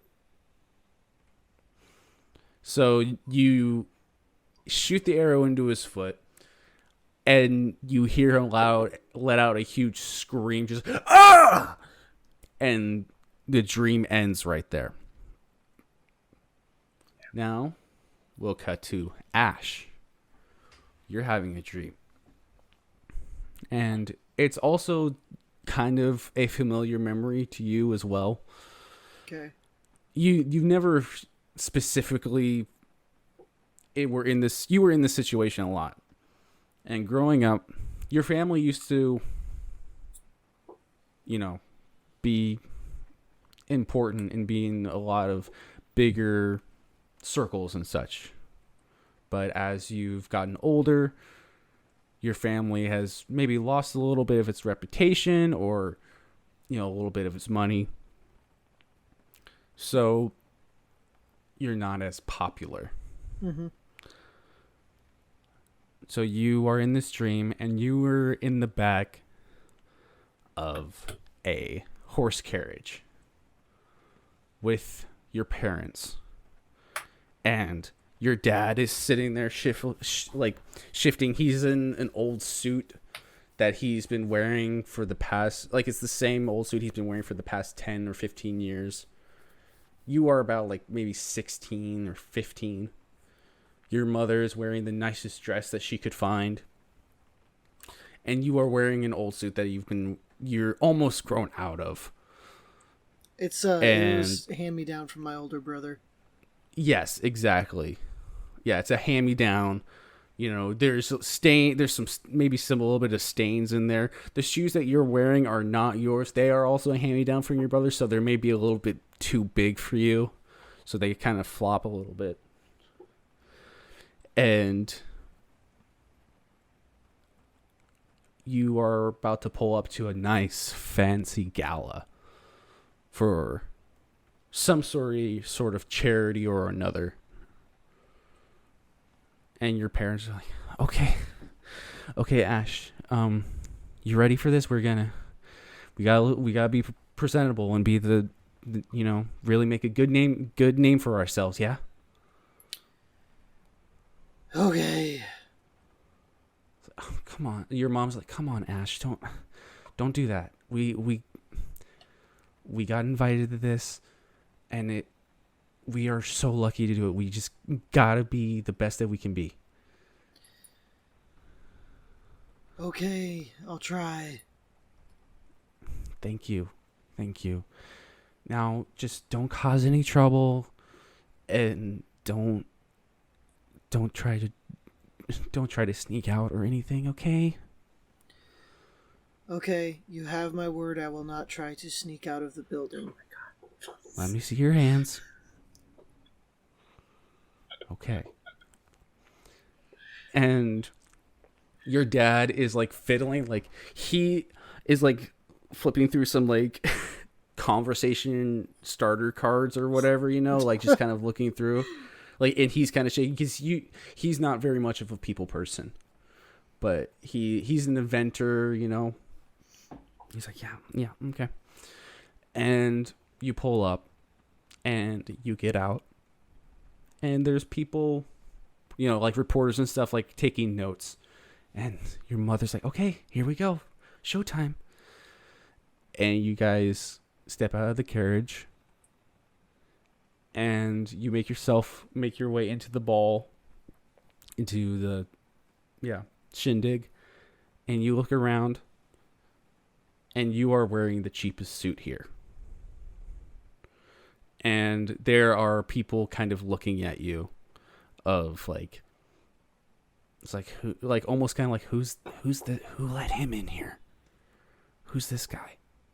And there's a cute girl that's about your age looking at you, and she's whispering to her friends looking at you and kind of pointing and giggling. Ash just kind of like looks at everyone in there and is like, okay. Is there a balcony or anything in this room, like anywhere that, like, actually, I'm just going to do a perception check and see if. So as you look around at a balcony looking up, you see some figures that you actually recognize to be like people that your dad used to do business with. And you see your dad walking up to them. And one of them is a face that you recognize now. That it like it's one of those subconscious things that clicks in your head that's Mooneybags. And then you wake up. Or you don't even wake up, the dream ends.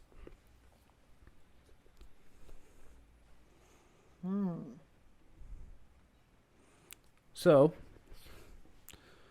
Quinn Akusta, do you want to continue your scene or are you asleep? Quinn would just kind of be like, all right, it looks like you're getting closer.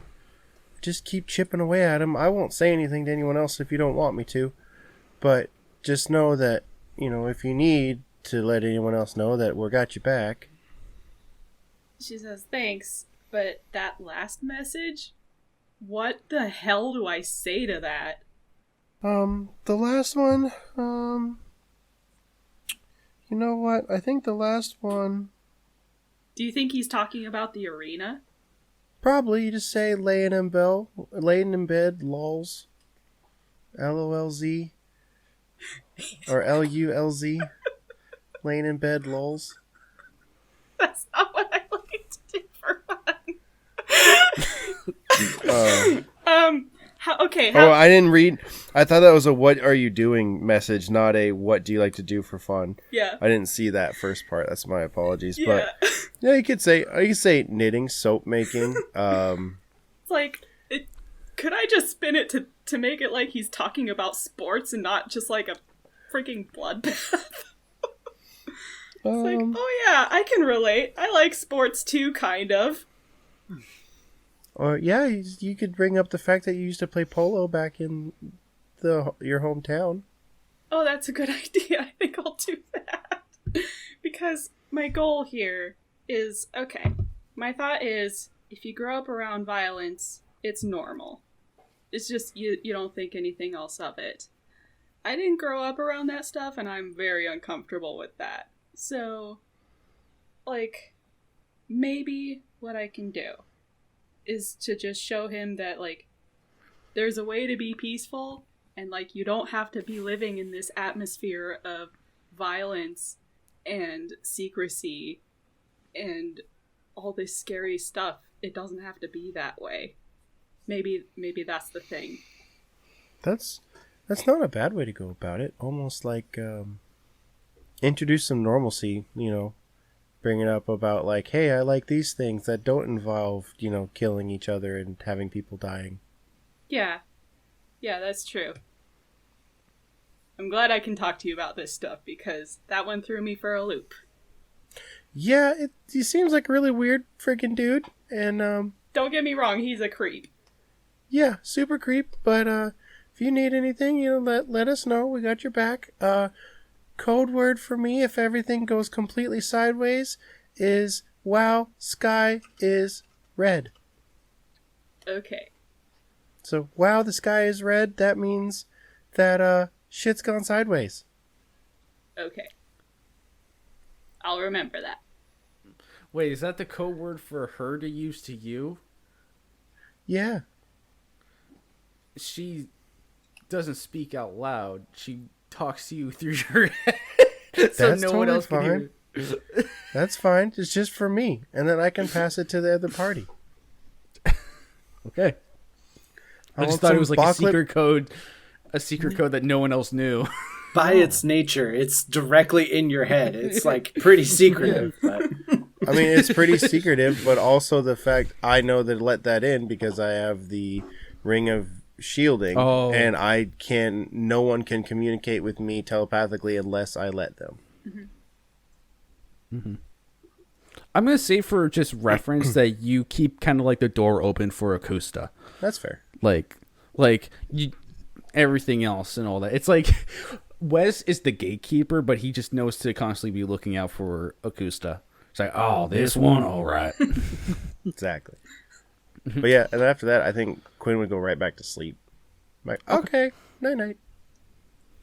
So Akusta's just going to leave it there for the time being. All right. So you guys both go to sleep, and it's a little bit later in the night, and then Quinn, you start to dream. Uh-oh. And like the other two, it is a kind of a vague memory of yours. You are sitting at your desk in your room, tinkering on the latest find that you have retrieved from a dig site. And you used to go to these dig sites a lot with your family, but now you've been kind of not sneaking out, but going on your own to be an archaeologist on your own, kind of, as they've kind of lost interest in that sort of thing. When you were younger, they did more of studying and more about history and stuff, and were really interested about these old things. And you were too. You loved it. But as they moved on to tech and all this sorts of different things, kind of where the populace went, you sticked with the old stuff. You sticked with the hits. And so you were sitting here looking, and right next to you is a science textbook that your mom got you. And you look over at it, to read it, and it might as well be a language that you just do not understand. It's gobbledygook. It's whatever. Your dad walks into the room. The gnomish man, and he is in the nicest suit you've ever seen him in. And you are a rich family, so this is saying something. It's like, all right, son, you ready to go? You ready to go to Mr. Mooneybags' ball? I guess. Why do I have to go? Oh, come on, son. We got to see the new invention that he reveals. Who cares? We literally just found this awesome piece of history that I'm trying to clean, and we want to go look at a new invention. Why do we care about them? Why do we? It could lead us to a new world of different things. Can you imagine, son? Like, you don't like remember when your mom used to like she has asthma. Okay, what if we find a way to get rid of the asthma? Do you think that your old stuff can do that? I'm not saying it can, but I'm not saying it can't either. We don't understand half the stuff that's still in the ground. If we understood 100% what happened before, maybe we wouldn't make the same mistakes in the future. He kind of scratches, rubs his head, his forehead, and he's like, okay, son, listen, I really admire that you have interests and you are so into this, but you're getting older now and you need to think about a career. And maybe if we go tonight, you make an impression on Mr. Mooneybags, maybe you can get in with him early and maybe get an actual career instead of messing around with this old stuff. Yeah, maybe I can. All right, well, now go put your suit on.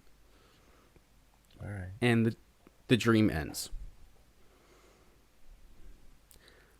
Now we cut to Akusta. Now, Akusta, you don't dream. Kalashtar do not dream. That is correct. Because of your of your quarry and such. But for tonight, instead of just like fast traveling to the morning, what it feels like every night, you are in what you believe is a dream, because you've never experienced it before. You are standing on a lake. Oh. And there's fog around you. And you look around, and it feels like, it sounds like you're in a cave. But it's wide open. But you cannot see like 10 feet in front of you.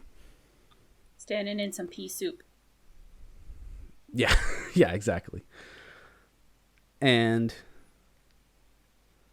you hear just a kind of almost a little bit of a batting of wings a little bit. Then you see him. You see your quarry. He looks down at you with his like blackish, ghostly skin. He's a caterpillar type monstrosity floating there with wings. And you just hear, you hear, this is not in your head. You hear this. Get stronger for me. Continue. Akusta says, I don't want to talk to you. Strengthen yourself for me. And then you wake up. And it's now morning. And you have all now risen up. Level 10. So Akusta is sitting there just like eyes wide open, just like staring straight ahead and like not looking at anybody, just like mm-mm. Ash is kind of just like, oh man. I had a crazy dream last night, guys. Like, nuts. Like, old memories from the past that came back. And I realized something. My, dad used to work with Mooney bags. I remember going to a ball at one point, and he was trying to sell something to Mooney bags.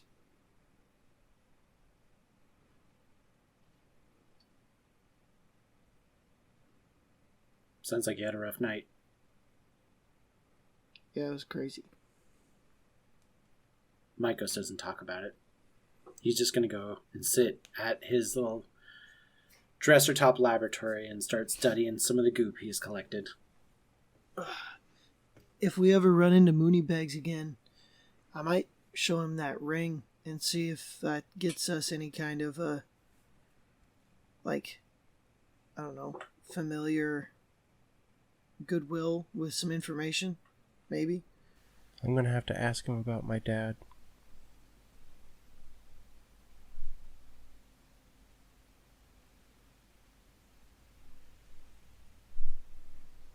It seems like, at least being like Quinn, was your dad working with Mooney bags too? No, No? but he was trying to be a part of that circle. That's kind of, my dad was trying to get in on that too.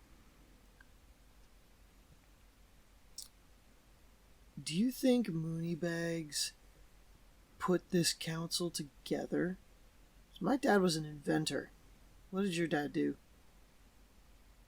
My dad was scientist, political power, riches, wealth, contacts.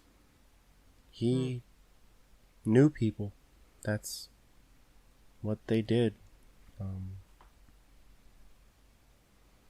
Got into technology and inventing and investing in technology. It was kind of like our family followed whatever was making money at the time. Long time it was antiquities and ancient trinkets like what I enjoy, and then at some point it changed. Yeah. No, my family's always been pretty technically inclined. But, yeah, my dad invented stuff, and we were kind of on hard times, like, my dad hadn't come up with anything good in a while, and the last few, like, things he invented got basically stolen out from under him. So, I think he might have been going to Mooney Bags to try and, like, bring things back around, maybe. Possibly. That's interesting. Hey, Mykos. Yeah. Do you know if your family had any dealings with Mooney Bags? No. There's small town. Honest folk. Okay. So, Ash, it just occurs to me that your father's an inventor, and you're also very handsome and kind of an idiot, but your father was also a failed inventor. So, you're like if Belle and Gaston had a kid.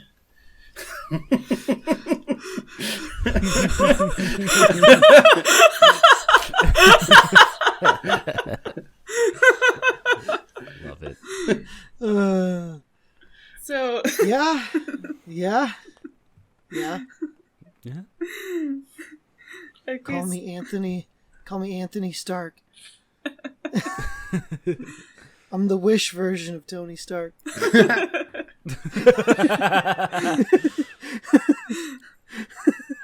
6 months late and partially broken. Got it.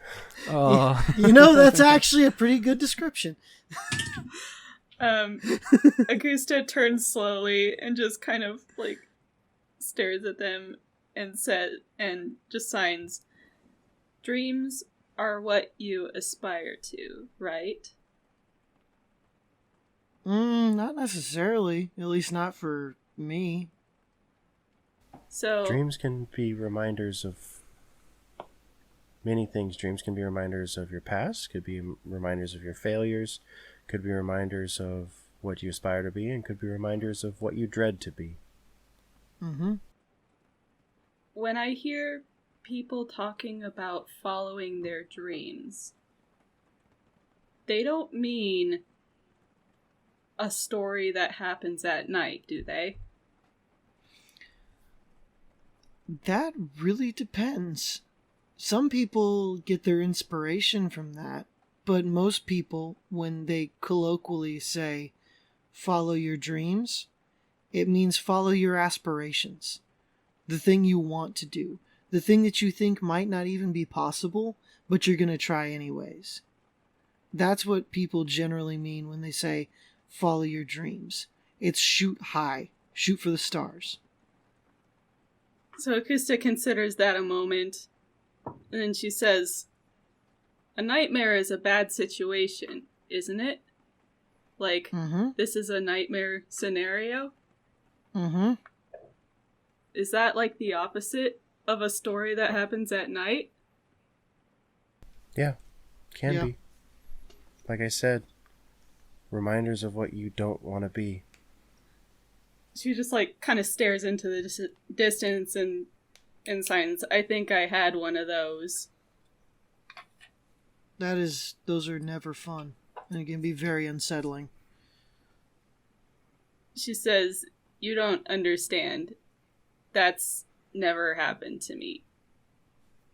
Like you've never had a nightmare? I've never had a story happen at night." You've never had a dream? It's a new idea to me. Wow. That's interesting. I don't remember my dreams very often, but I mean, I know I always dream. I'll wake myself up kicking sometimes. Like, That's disturbing because if you've never dreamt, Akusta, and you've never had a nightmare, I won't pry, but it's quite odd that your first story at night is what we would call a nightmare. And since your telepathic abilities are so prevalent, there might be someone trying to influence you. She signs, I know exactly who's trying to influence me.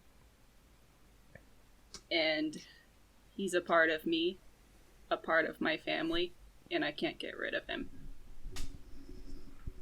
And is there anything we can do to help? I don't know what he wants. Like, I know what my goal has been all along, but now I'm questioning, has that been my goal or someone else's? It sounds all too familiar. Same. Sounds like he wants, a level 9 fireball suppository.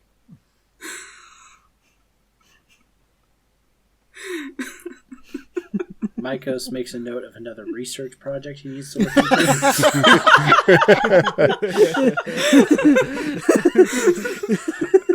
Attach that to your arrowhead and smoke it. So, Akusta, whenever I usually have a nightmare, it's of me doing something that I would regret, or me failing to do something. It's usually me trying and failing to save someone, or me just doing something terrible I would never do. Those things I look at as a reflection of what not to do. If they make you feel that bad when you're asleep, can you even imagine how it would make you feel in real life? So my goal, when I have dreams like that, is to not let that happen.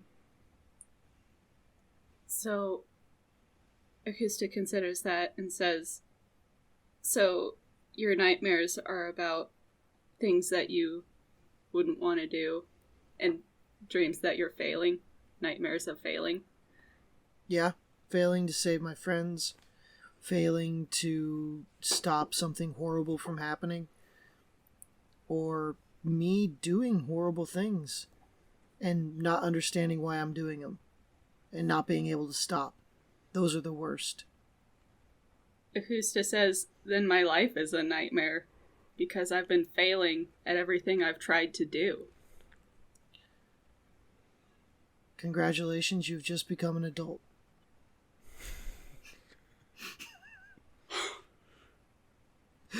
Ouch! Oof, got a little too real there. So while you guys are having this conversation, Mykos, you went to your laboratory, right? Or your kind of bench or whatever? Yeah.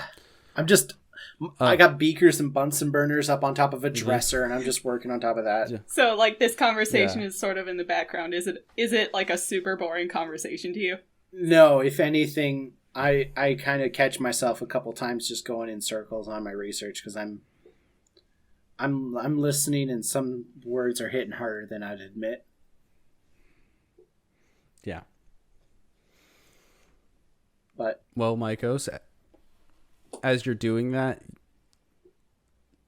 I want you to roll an intelligence check.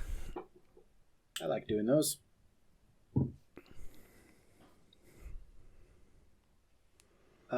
Intelligence save, intelligence check.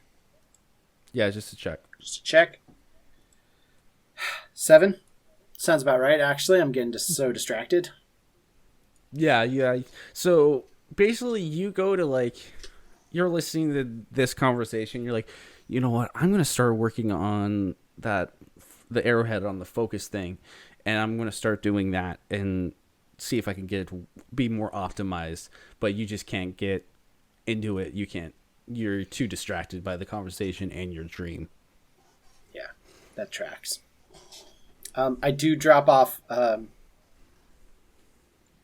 think I drop off both of my vials of doppelganger goo and the mushroom that Helki gave me. I'm just going to start looking at all of those. I have a theory about this doppelganger goo. And maybe Mykos is just muttering this to himself. If anyone overhears, that's fine. He's like, these doppelgangers, they don't have bones. They don't have muscles. They're just made of goo. Somehow they use goo to perform all their necessary life functions. That shouldn't be possible. Because it's all a uniform substance. That doesn't make any sense. So I'm just like really getting in to find out how these goo creatures can even live. Okay. Does Quinn overhear him saying that out loud? I'm muttering yeah. Yeah, he's muttering it, so I assume you could at least, if you can, yeah. Hey, Mykos? Uh-huh. Yeah. You know how you go with everything at a scientific outlook? Yeah. Sometimes the creepy spooky isn't science. The creepy spooky is magic. Sometimes there's not an answer. Sometimes it just is. You know how many times I found relics, artifacts, enchantments, things deep down in pits that cause horrific things to happen? That is a very good point. I can't abide reasoning by it like that, Quinn. If there's a... Then why can I cast fire from my hands, and why can I suck the life force out of you and put it into me? Why? Explain it to me scientifically. If you can't accept it, why? Why can I magically make myself harder to hit and stronger? Why can I magically teleport? Why? It's easy. Oh yeah, how? It's easy. Okay. I look over at a lamp nearby that's burning with oil. I point at a clock that has a spring. Over there's a windmill. All of these things, they're all devices and they operate with an energy. You just operate on an energy that I can't see yet. That's it. You're just a machine that runs on an energy that I have yet to isolate and be able to identify. But I'm getting close. Does that clock get better at telling time? Does that lamp get better at lighting a room? That's what we do. We make the better lamp. We make the better clock. So if you're the clock and I'm the lamp, we can make that better too. And who is making the lamp and clock better? You're correct? That's what you said? Exactly. Okay. Who's making me better? We are. How? Well, I gave We are. We are. You're saying magically. So you're saying you can take apart that clock, put better gears in it, and it'll tell time better. You say you can take that lamp apart, put a bigger wick in it, more oil, and it'll burn brighter. Me, are you taking me apart in my sleep and making me better and making me able to do this? And Quinn opens his hands up and just black tentacles come out of his palms and they slam back down. Are you telling me that you're taking me apart at night and making me do better? You're oversimplifying it. You are the machine, and you are the creator. This is beautiful and empowering if you allow it to be. It's also a relief when you just sit back and accept that some things happen without someone pulling the strings. Consciousness is a catalyst. And Akusta says, friendship is survival. Survival is friendship. We can make each other better. I feel Iron that's what's sharpens happened. iron. Yeah. That's what's happened for me. We depend on each other for survival. Agreed. Breakfast is time. And Mykos walks out the room. Very huffy, I imagine. Constantly. I want to try and trip him. I want to trip and be like, oh no. Go ahead and roll a grapple check, I guess. Dexterity saving throw. Yeah, go ahead, Micos. So add your dex modifier, I think, Luke, or strength modifier, whichever one you think is more adequate. Rolled a 17. Sure. 19. Plus 5 for my intelligence. Plus 8 for my spell attack modifier. It's not a spell. It's not a spell. I'm attacking you. Like, why not? No. What, sticking your foot out? Is that a magical Okay, attack? if he gets to add his intelligence modifier. That's because it's my bold. class ability. It's a. Ooh. I only get to do that 5 times a day. I burned one use. It's flash of genius. Good for you. You're trying to trip me. Why are you salty? Because I'm establishing a point. You said breakfast is time, and you got huffy. I go, oh, you fell. The creator made you fall and walk over you. My God, you're petty. You're petty in every sense. You Again, guys are child. Short joke. Child. short joke. You guys are arguing about this as you're going down the stairs, and I just like to think that everybody else in the bar can hear you guys just arguing about this as you're going downstairs. I grab Quinn's breakfast burrito and I cast Arcane Lock on the tortilla, and then I take it off and hand it back to him. Cast a spell magic and keep going. It's all of us burn our spells over stupid breakfast. Yeah, so actually, I have more slots than you. Let's do this.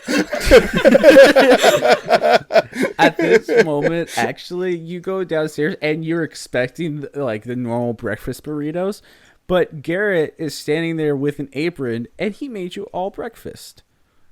And he's standing there at the table while everybody is sitting there and they're enjoying a lovely banquet of breakfast with like biscuits and gravy, different fruits, and all sorts of different like drinks and such. He like really put himself out because he knew that this like everybody was really high strung from yesterday, last night, and the whole ordeal. He's like, I just thought everybody could use a nice brekkie. Garrett, let me see your hands.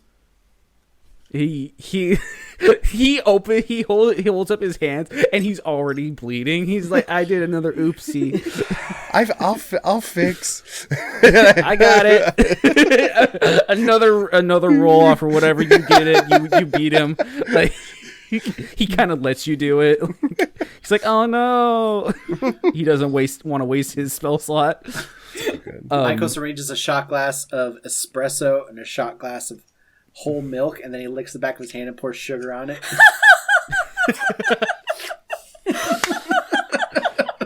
Like, my God. Evie is taking notes. She's just like, what the hell? Anyone actually want to try that now? I kind of do. Yeah. As you guys are at the breakfast table dealing with all of this kind of randomness and goofiness, and even though you guys are kind of arguing, you're still kind of getting along and joking around. That is where we'll end our session. Thank you for all participating and listening as we enjoy this. Remember, friends are friends, family's family, and just like the great Vin Diesel Dominic Toretto said, we're family. Thank you and good night.